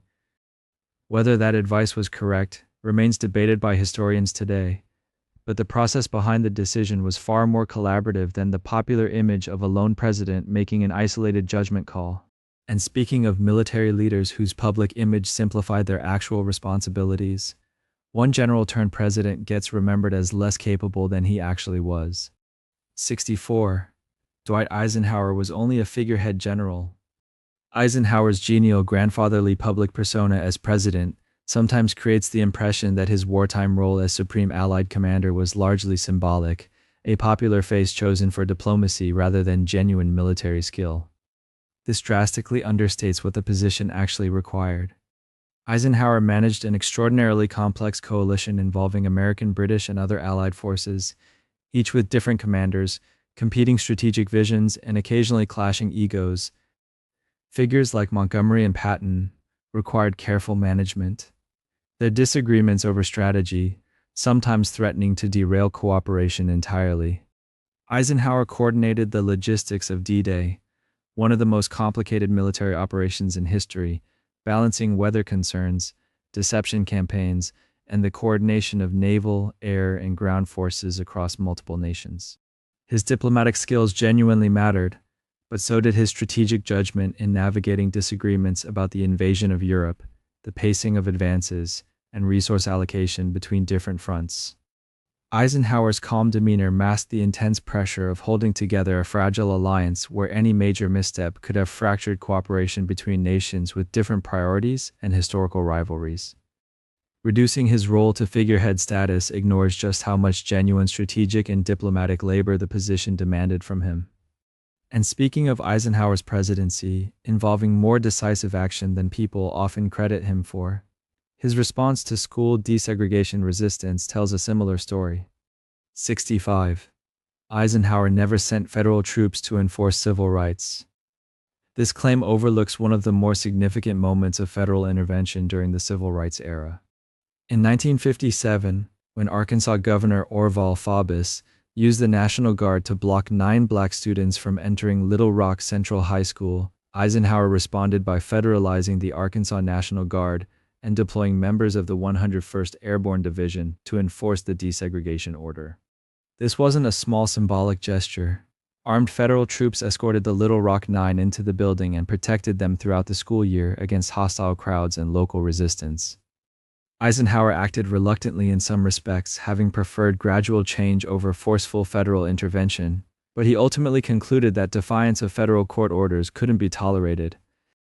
His personal views on civil rights were more cautious than some contemporaries wanted, but his willingness to use military force to uphold desegregation demonstrated genuine commitment to enforcing the law when state authorities refused. This moment remains one of the clearest examples of federal power being used to protect black students against violent local resistance during the era, complicating any narrative that paints Eisenhower as passive on civil rights. And speaking of ambitious presidential agendas that promised more than they initially delivered, Kennedy's vision for domestic reform ran into serious congressional resistance. 66. John F. Kennedy's New Frontier passed Congress easily. Kennedy's New Frontier agenda, covering civil rights, healthcare for the elderly, education funding, and urban renewal, is sometimes remembered as a smooth legislative triumph matching his charismatic public image. The actual record tells a different story.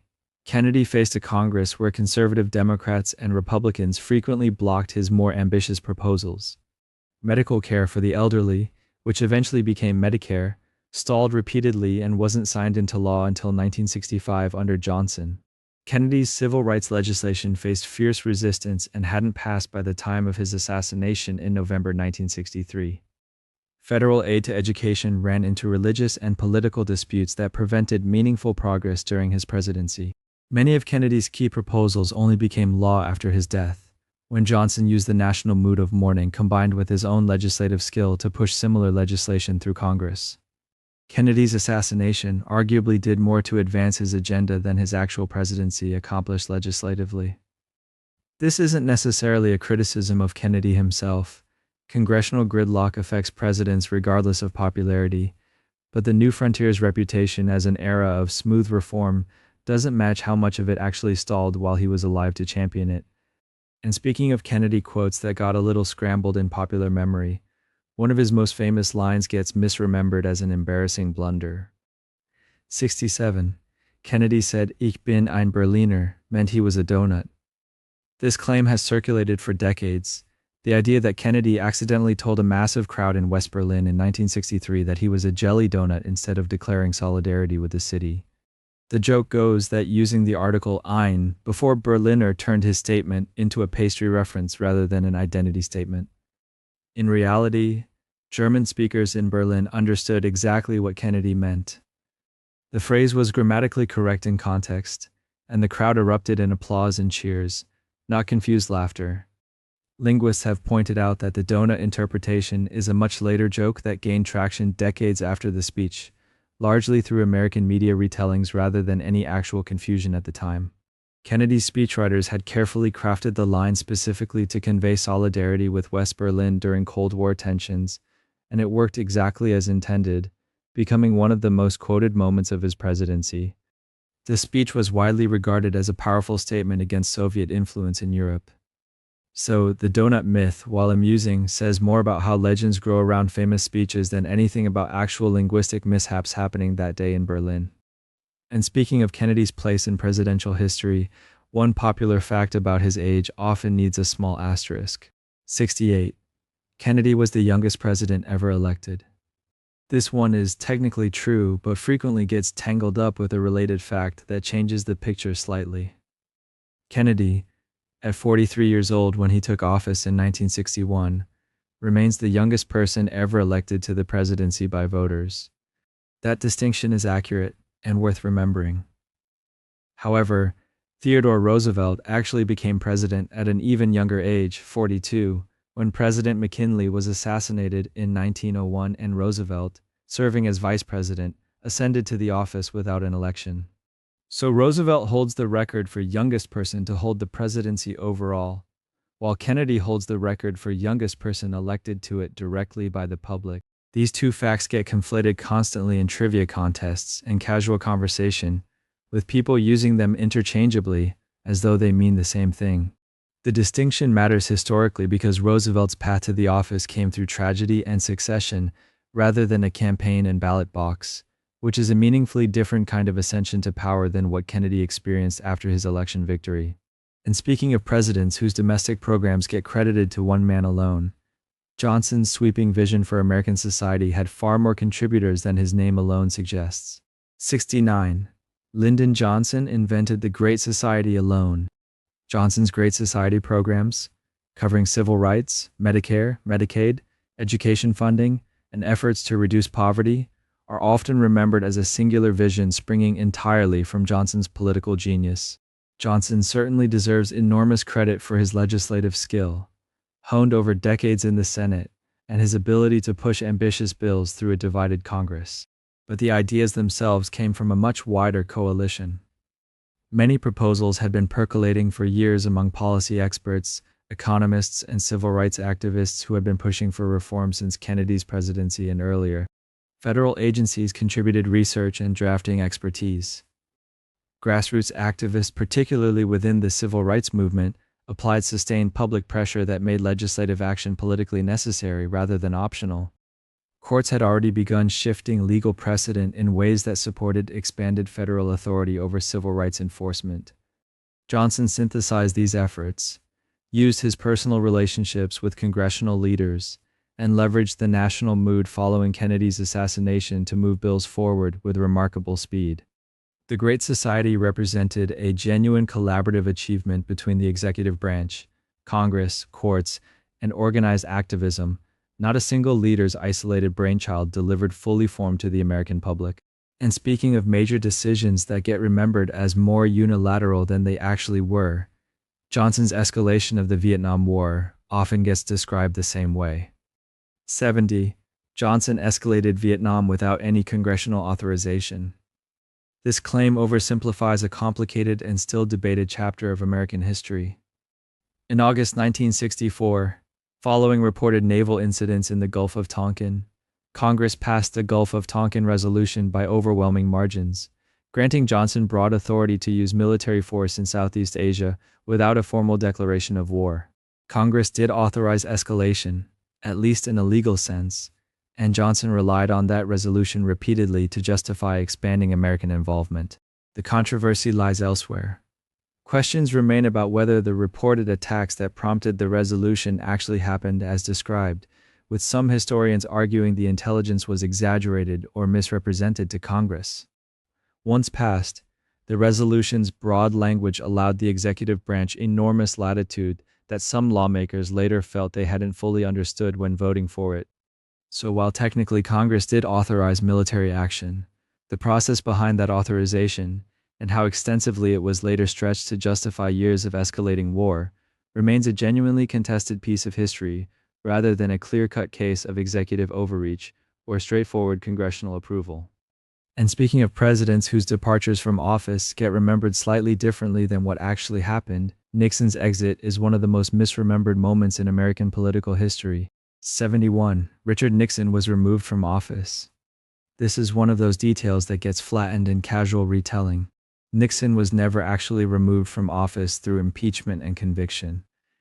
The House Judiciary Committee had approved articles of impeachment against him in 1974 related to the Watergate scandal, covering obstruction of justice, abuse of power, and contempt of Congress. But the full House had not yet voted on impeachment when Nixon made his decision.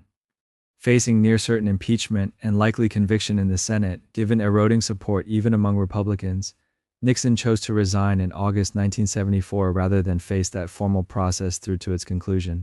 This makes him the only American president to resign from office, a distinction different from being formally removed through the constitutional impeachment process. Vice President Gerald Ford assumed the presidency immediately upon Nixon's resignation.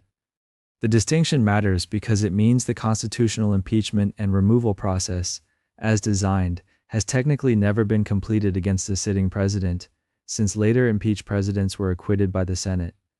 Nixon's resignation avoided that outcome entirely, choosing exit on his own terms rather than facing the formal verdict of trial. And speaking of Nixon's legacy extending well beyond the scandal that ended his presidency, his foreign policy accomplishments often get overshadowed entirely by Watergate. 72. Watergate was Nixon's only major foreign policy legacy.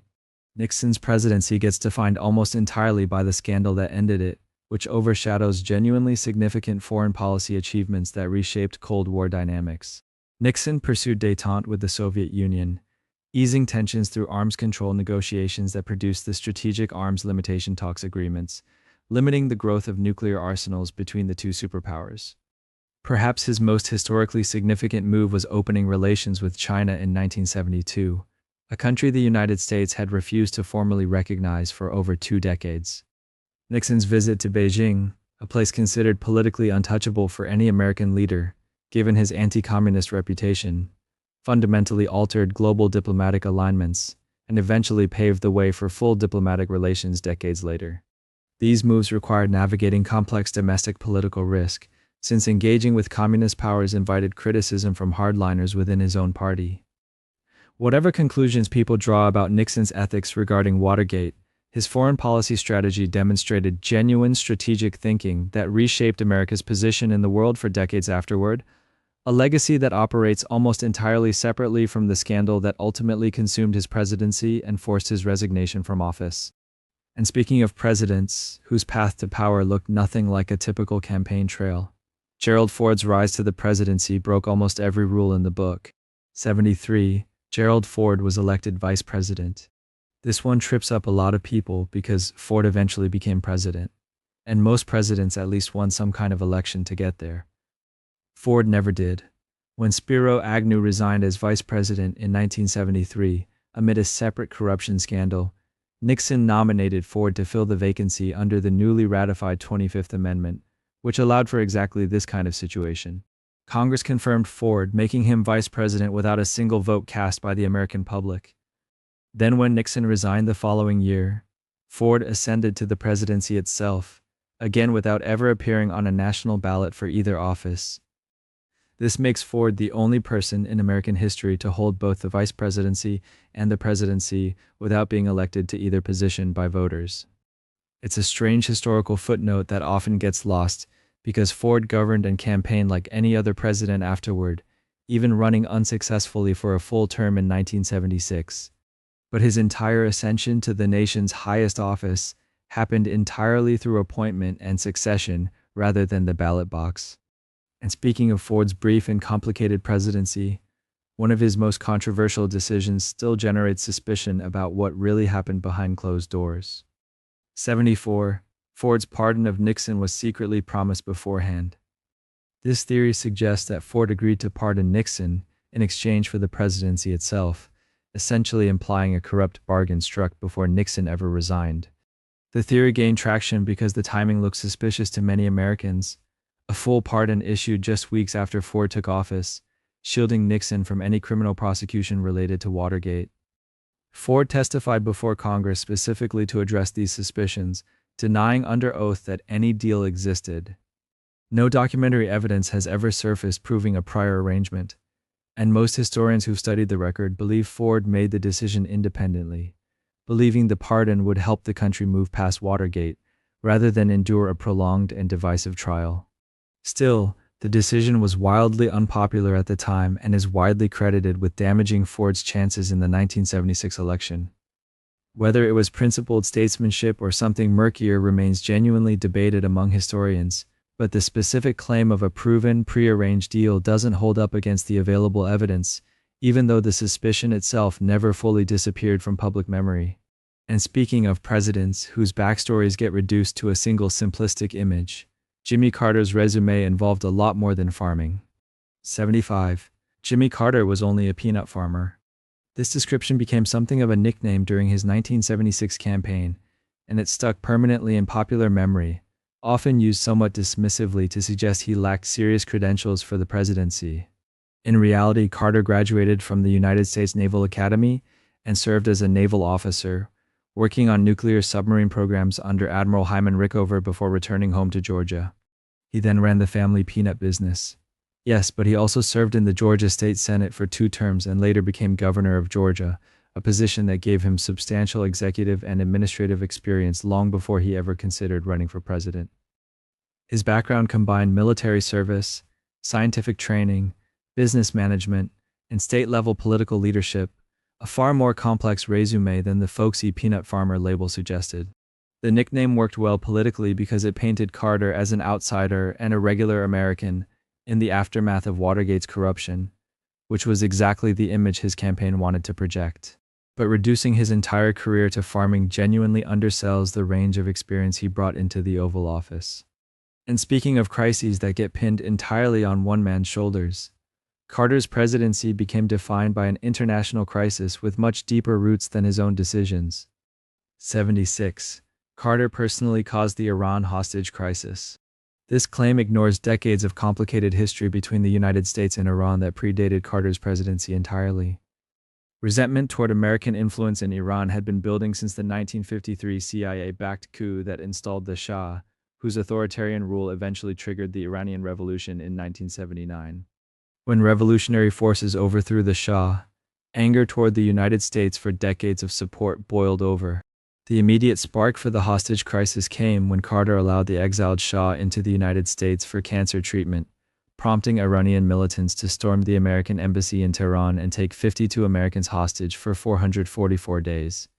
Carter attempted diplomatic negotiations and later authorized a rescue mission that failed disastrously in the desert, further damaging his political standing. But the underlying causes of the crisis stemmed from long-standing geopolitical tensions, revolutionary fervor, and historical grievances that stretched back decades before Carter ever took office. He inherited a combustible situation and made consequential decisions within it, but the crisis itself emerged from forces far beyond any single president's control. And speaking of images that overshadow the reality of a president's actual career, Ronald Reagan's Hollywood background gets remembered in a fairly narrow and inaccurate way. 77. Ronald Reagan was a cowboy actor. Reagan did appear in westerns during his acting career, but this represents only a small slice of the roughly 50 films he made over nearly 3 decades in Hollywood. He played a wide range of roles, including college athletes, military officers, and perhaps most famously, George Gipp in Knute Rockne All-American, the role that gave him his enduring nickname, the Gipper. He also starred in dramas, comedies, and even a film alongside a chimpanzee that occasionally embarrassed him later in his political career.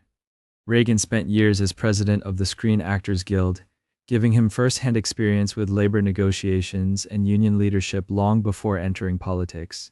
The cowboy image likely persisted because it fit so neatly with his later political persona, a plain-spoken, rugged American leader, projecting strength and simplicity.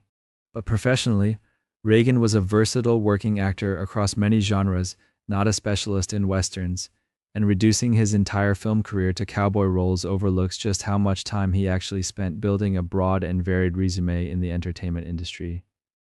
And speaking of achievements attributed to a single heroic figure rather than a complex web of contributing forces, the end of the Cold War is often credited entirely to one man's leadership. 78. Reagan single-handedly ended the Cold War. Reagan's rhetoric, including his famous demand to tear down the Berlin Wall, and his substantial military buildup are often credited as the decisive factors that brought the Soviet Union to its knees. His approach certainly played a meaningful role in the broader picture, but historians generally point to a much wider set of forces at work simultaneously. Mikhail Gorbachev's own reforms, glasnost and perestroika, fundamentally destabilized the Soviet system from within, driven by internal economic pressures that had been building for years regardless of American policy. The Soviet economy was already strained by decades of inefficiency, an expensive war in Afghanistan, and the unsustainable costs of matching American military spending. European allies, dissident movements within Eastern Bloc countries, and gradual shifts in public opinion across the Soviet sphere all contributed to the eventual collapse. Reagan's successor, George H.W. Bush, also played a significant diplomatic role in managing the transition peacefully. Crediting one American president alone ignores Gorbachev's pivotal decisions, internal Soviet economic collapse, and the actions of countless other leaders and citizens who collectively brought about the end of a decades-long global standoff. And speaking of presidents whose resumes get flattened into a single dismissive stereotype, George H.W. Bush faced his own version of this problem, just with the opposite framing. 79. George H.W. Bush was a one-term political novice. This one doesn't hold up under even casual scrutiny, but it persisted partly because his presidency ended after a single term and partly because his son's later presidency sometimes overshadowed his own record. In reality, Bush had one of the most extensive resumes of anyone who's held the office. He served as a congressman from Texas, then as ambassador to the United Nations, then as the chief American diplomatic envoy to China during a delicate period of normalization. After that, he ran the Republican National Committee during the fallout of Watergate, then served as director of the CIA, overseeing American intelligence operations at a genuinely turbulent moment in the Cold War. Then came 8 years as Reagan's vice president, giving him a front row seat to executive decision-making before he ever won the presidency himself. Few people arrive in the Oval Office with that combination of legislative, diplomatic intelligence, and executive experience. Calling him a novice ignores decades of substantive government service that arguably made him one of the most prepared presidents in modern history, whatever you think of how his presidency ultimately played out.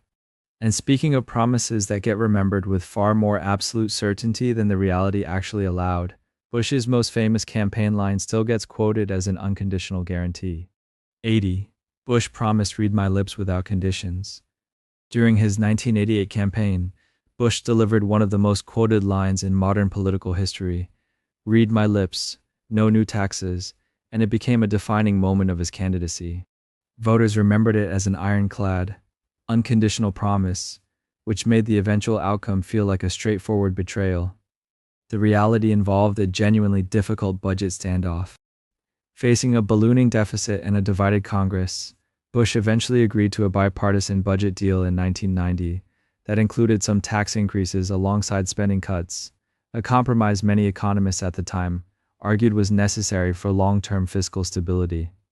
Conservatives felt betrayed. Democrats felt he'd finally faced reality, and the political damage was severe regardless of the policy merits. It became a major talking point in his failed 1992 re-election campaign. Whether the deal was fiscally responsible or a critical broken promise depends heavily on who you ask, but it's worth remembering the pledge existed within a much messier legislative reality than the simple soundbite ever suggested. And speaking of presidents whose scandals get remembered with more finality than what the historical record actually shows, Bill Clinton's impeachment is often misremembered entirely. 81. Bill Clinton was impeached and removed. This mixes up two very different outcomes. The House of Representatives did impeach Clinton in December 1998, based on charges of perjury and obstruction of justice connected to the Monica Lewinsky scandal. Impeachment, though, is essentially just a formal accusation, similar to an indictment. It doesn't automatically remove anyone from office. The Constitution requires a Senate trial and a 2/3 vote to convict and remove a president, and that threshold was never reached. The Senate acquitted Clinton on both charges in February 1999, with the vote falling well short of the number needed for removal. Clinton finished out the remainder of his term, leaving office in January 2001 as scheduled. His approval ratings actually remained fairly high throughout the ordeal, which frustrated many of his political opponents at the time. The distinction between impeachment and removal matters enormously, and conflating the two creates a badly inaccurate picture of how the process actually concluded for one of only a small handful of presidents ever impeached. And speaking of firsts that get misattributed simply because one case became far more famous than the other, Clinton's impeachment often gets credited with a distinction that isn't accurate. 82. Clinton was the first president impeached. This is simply incorrect, and it's a fairly common mix-up given how much media coverage Clinton's impeachment received in the 1990s. More than a century earlier, President Andrew Johnson was impeached by the House in 1868, following a bitter conflict with Congress over Reconstruction policy and his attempt to remove Secretary of War Edwin Stanton without Senate approval. Like Clinton, Johnson was acquitted by the Senate, falling just one vote short of the 2/3 majority needed for conviction. Johnson's impeachment predates Clinton's by well over 100 years, making Clinton actually the second president to face this process, not the first. Andrew Johnson's case tends to fade from popular memory partly because Reconstruction-era politics aren't as widely taught or remembered in vivid detail, and partly because Clinton's scandal involved a level of media saturation that a 19th century impeachment simply never had. Still, historically speaking, Johnson holds the distinction of being first, and Clinton's case, while dramatic and heavily covered, was actually a repeat of a very old constitutional showdown. And speaking of elections where the final outcome gets misremembered because of how the process actually works, The 2000 election remains one of the most disputed in American history. 83. George W. Bush won the 2000 election's popular vote. This is backwards. Al Gore actually won the national popular vote by a margin of roughly 500,000 votes. Bush became president anyway, because the presidency is decided by the Electoral College, not a direct national popular vote. The entire election came down to Florida, where the margin was razor thin and mired in disputes over ballot design, hanging chads, and recount procedures. The case eventually reached the Supreme Court, which in Bush versus Gore effectively halted the Florida recount, allowing Bush's narrow lead in the state to stand and securing him the electoral votes needed for victory. It remains one of only a handful of elections in American history where the popular vote winner didn't become president. The controversy fueled lasting debates about electoral reform, the fairness of the Electoral College system, and how voting procedures should be standardized across states. Debates that honestly still show up in political discussions today. And speaking of moments that get remembered as far more definitive than they actually were, Bush's most infamous banner moment gets consistently misread. 84. Bush declared, "Mission accomplished for the Iraq War." In May 2003, Bush delivered a speech aboard the USS Abraham Lincoln, standing beneath a banner reading "Mission accomplished." The image became iconic almost instantly, and as the Iraq War dragged on for years afterward, it turned into a symbol of premature triumphalism.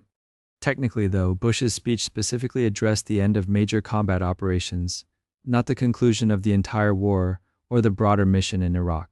The banner's wording was arguably misleading, and the White House later admitted it was a mistake to display it so prominently, given how much violence and instability followed in the years ahead.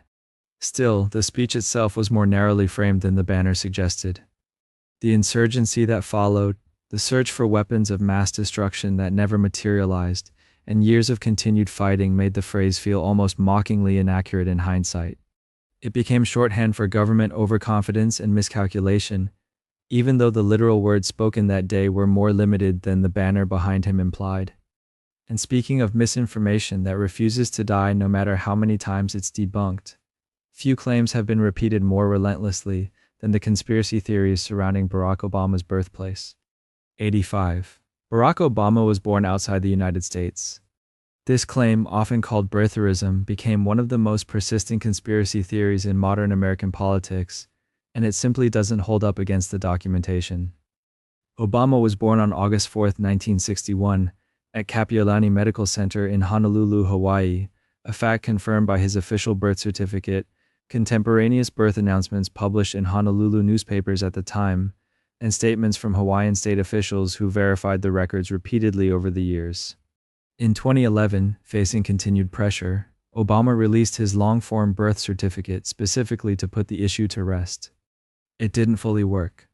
The theory persisted in certain circles regardless, fueled partly by unfamiliarity with Hawaii's relatively recent statehood, partly by broader political motivations, and partly by the simple fact that conspiracy theories, once they take hold, tend to survive contradicting evidence indefinitely.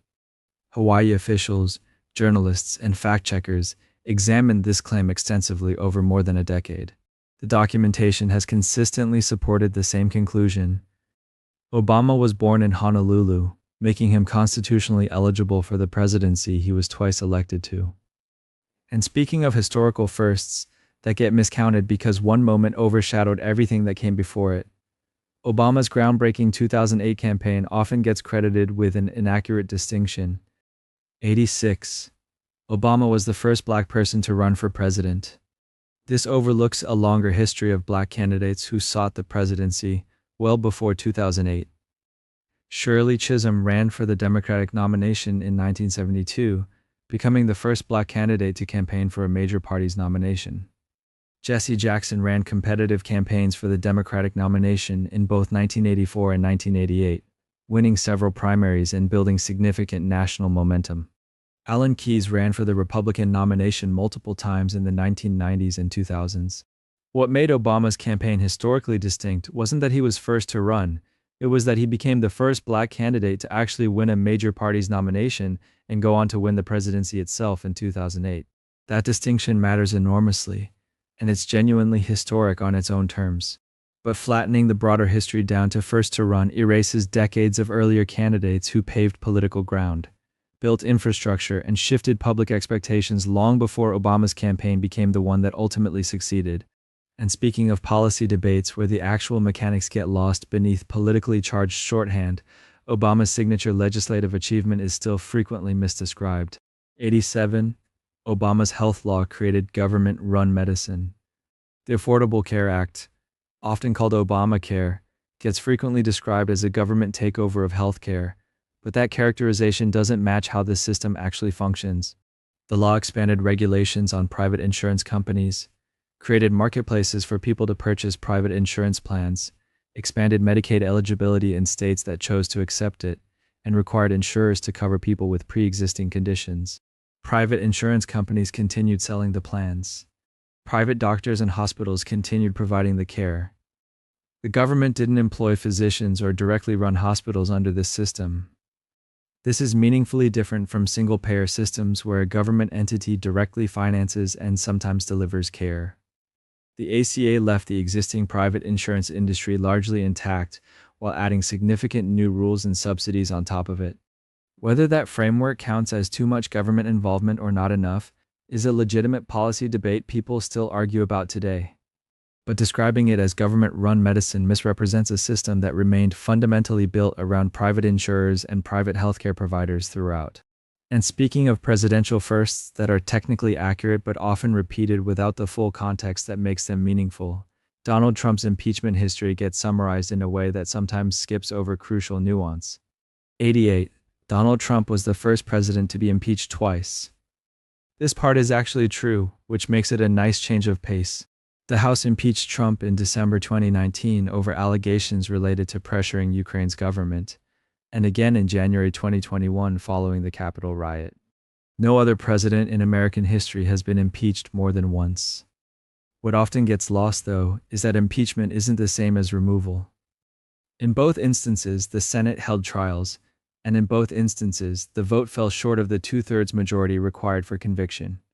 Trump was acquitted both times, meaning he served out his full first term and remained eligible to run again afterward, which he did successfully in 2024.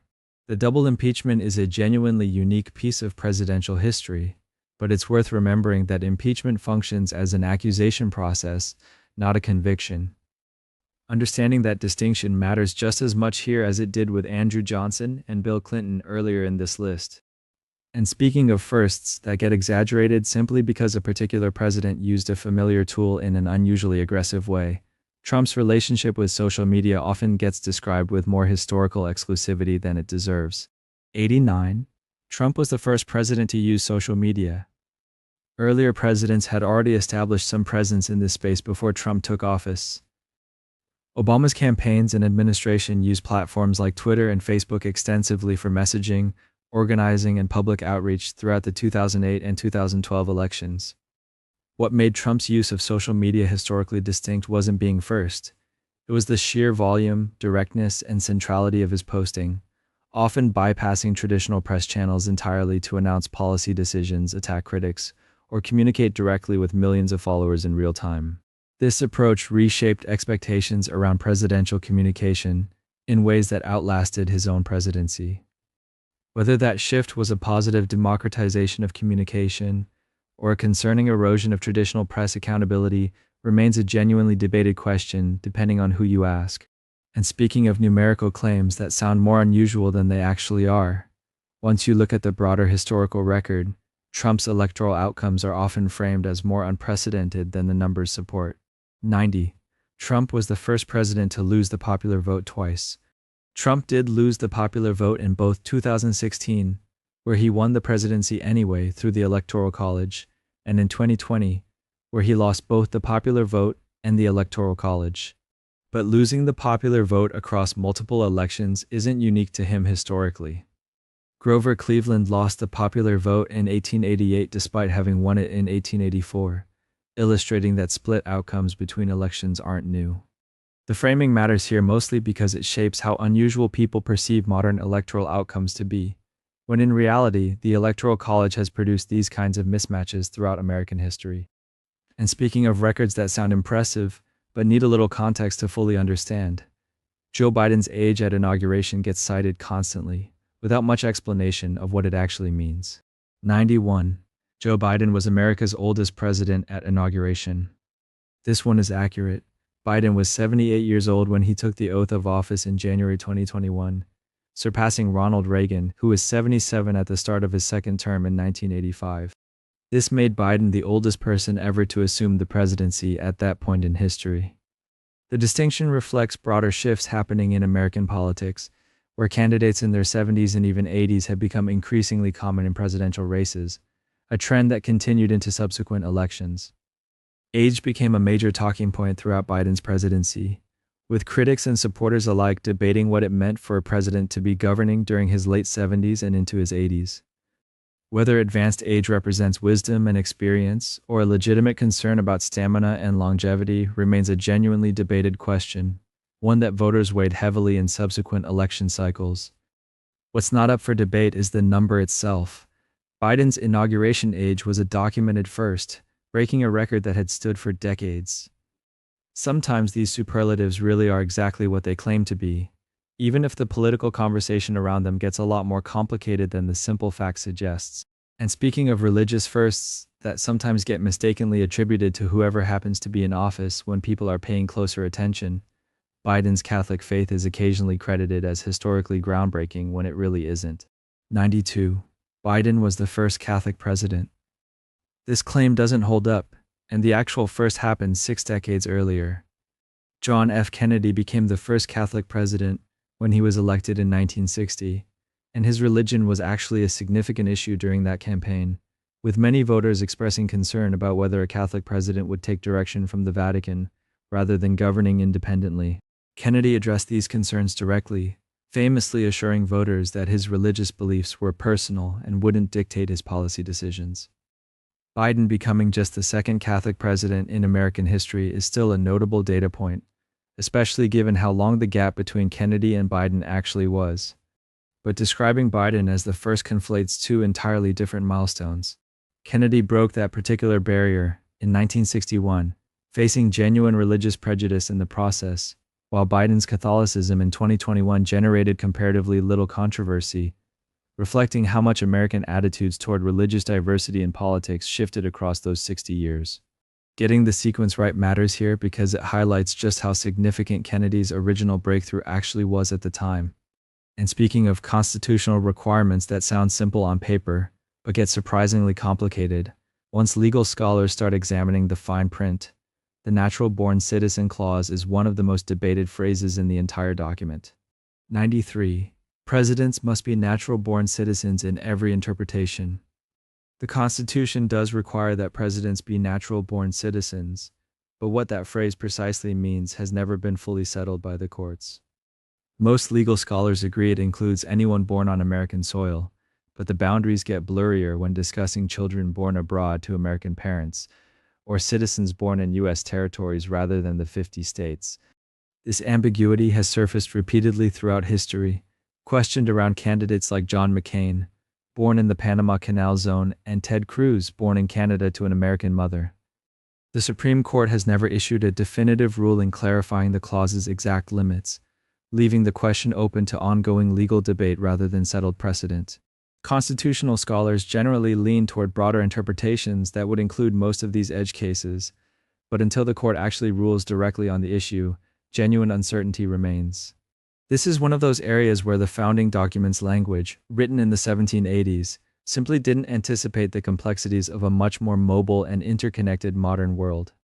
And speaking of assumptions about presidential biographies that turn out to have quiet exceptions once you actually check the historical record, marital status is one area where nearly every president fits the pattern, except for one notable holdout. 94. Every president has been married while serving. James Buchanan breaks this pattern entirely. He remains the only president in American history who never married, serving his entire term as a bachelor from 1857 to 1861. His niece, Harriet Lane, served as his official hostess, taking on many of the ceremonial duties typically handled by a first lady. Buchanan's unmarried status has fueled historical speculation for generations, including theories about his personal life and close relationships that historians continue debating without firm consensus. Whatever the explanation, the plain historical fact remains straightforward. Every other president, from Washington through the present, was either married during their time in office or had been married previously as a widower. Buchanan stands alone in American presidential history as the only lifelong bachelor to hold the office, a distinction that tends to surprise people who assume marriage has always been an unspoken prerequisite for the job. And speaking of educational assumptions that don't match up well with earlier eras of American history, the idea that a college degree has always been essential for the presidency doesn't survive contact with the historical record either. 95. Every president had a college degree. Several early presidents never earned one. George Washington had no formal college education at all, learning through practical experience, military service, and self-directed study instead. Andrew Jackson similarly lacked a college degree, having grown up in relatively modest circumstances on the frontier before rising through military and political ranks. Abraham Lincoln, often held up as one of the greatest presidents in American history, was almost entirely self-taught, with barely any formal schooling whatsoever. These examples reveal something important about how the presidency has been perceived over time. Formal education became an increasingly common expectation for national leadership as the country professionalized its political class, but it was never a constitutional requirement, and plenty of accomplished presidents proved perfectly capable of governing without it. This history matters partly because it complicates modern assumptions that credentials alone determine competence, a debate that still shows up in political conversations today. And speaking of constitutional powers that get misunderstood in ways that shape how people talk about presidential authority, the question of who can actually declare war remains one of the most persistently confused points in American civics. 96. The president can declare war alone. The Constitution explicitly assigns that power to Congress, not the president. Article 1 gives Congress the authority to declare war, while the president serves as commander-in-chief, directing military operations once a conflict has actually begun. In practice, this distinction has grown blurrier over time. Many modern military engagements have proceeded without formal congressional declarations, relying instead on authorizations for the use of military force, or other legal justifications that fall short of an official declaration. Korea, Vietnam, and numerous other conflicts were conducted without Congress ever formally declaring war in the constitutional sense. This gap between the written rule and actual practice has generated genuine debate among legal scholars and lawmakers about whether presidential war powers have expanded beyond what the founders originally intended. Whatever position people take in that debate, the constitutional text itself remains unambiguous. Declaring war was deliberately assigned to the legislative branch, a check the founders considered essential. And speaking of assumptions about the presidency that get anchored to buildings and locations without checking when those buildings actually existed, the White House itself turns out to be a much later addition to presidential history than most people assume. 97. The White House has always been the presidential residence. George Washington never spent a single night there. Construction didn't finish until after his presidency ended, so Washington governed from temporary capitals instead, living in rented residences in New York City and later Philadelphia, while the permanent seat of government was still being built. John Adams became the first president to actually occupy the White House, moving in during 1800 when the building remained unfinished, damp, and barely habitable. Plaster was still drying on the walls. Adams reportedly found the place cold and uncomfortable during his brief residency there. This history matters because Washington looms so large in the popular imagination that people naturally assume every iconic symbol of the presidency existed during his time in office. The truth is that the physical infrastructure of the presidency, the mansion, the routines, even the title Executive Mansion before it was officially renamed, developed gradually over the country's first few decades, built by the very presidents who came after the man usually credited with founding the office itself. And speaking of rules that feel like they must have existed from the very beginning simply because they seem so fundamental to how the presidency works, term limits are actually a much newer invention than most people realize. 98. Presidential terms have always been limited to 2. For most of American history, there was no legal limit at all, only an informal tradition. Washington voluntarily stepped down after 2 terms, establishing a precedent through personal choice rather than any constitutional requirement. That unwritten norm held for nearly a century and a half until Franklin Roosevelt shattered it entirely, winning 4 consecutive elections between 1932 and 1944. Roosevelt's extended tenure, spanning the Depression and most of World War II, made lawmakers uneasy about the potential for future presidents to accumulate indefinite power.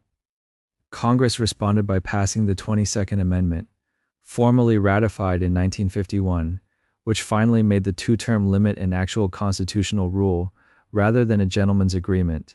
So for roughly 150 years, nothing legally prevented a sufficiently popular president from serving 3, 4, or even more terms. Only Roosevelt ever tested that boundary, and his example is precisely why the rule exists in writing today. And speaking of moments that feel definitive and final on television screens but actually represent something far less official than viewers assume, election night itself is one of the biggest misconceptions in American civic life. 99. The presidential election is decided on election night. Those results announced by news networks are unofficial projections based on vote counting and statistical modeling, not certified outcomes. The actual process takes weeks. States must count every ballot, resolve discrepancies, and formally certify their results, a process that historically extends well into December. Only after certification do electors meet in their respective states to cast official electoral votes, which Congress then counts and confirms in early January. This timeline exists specifically to allow for accuracy over speed, giving officials time to address recounts, legal challenges, or irregularities before anything becomes final. Media projections have generally proven reliable over the decades, which is exactly why the public treats election night as conclusive.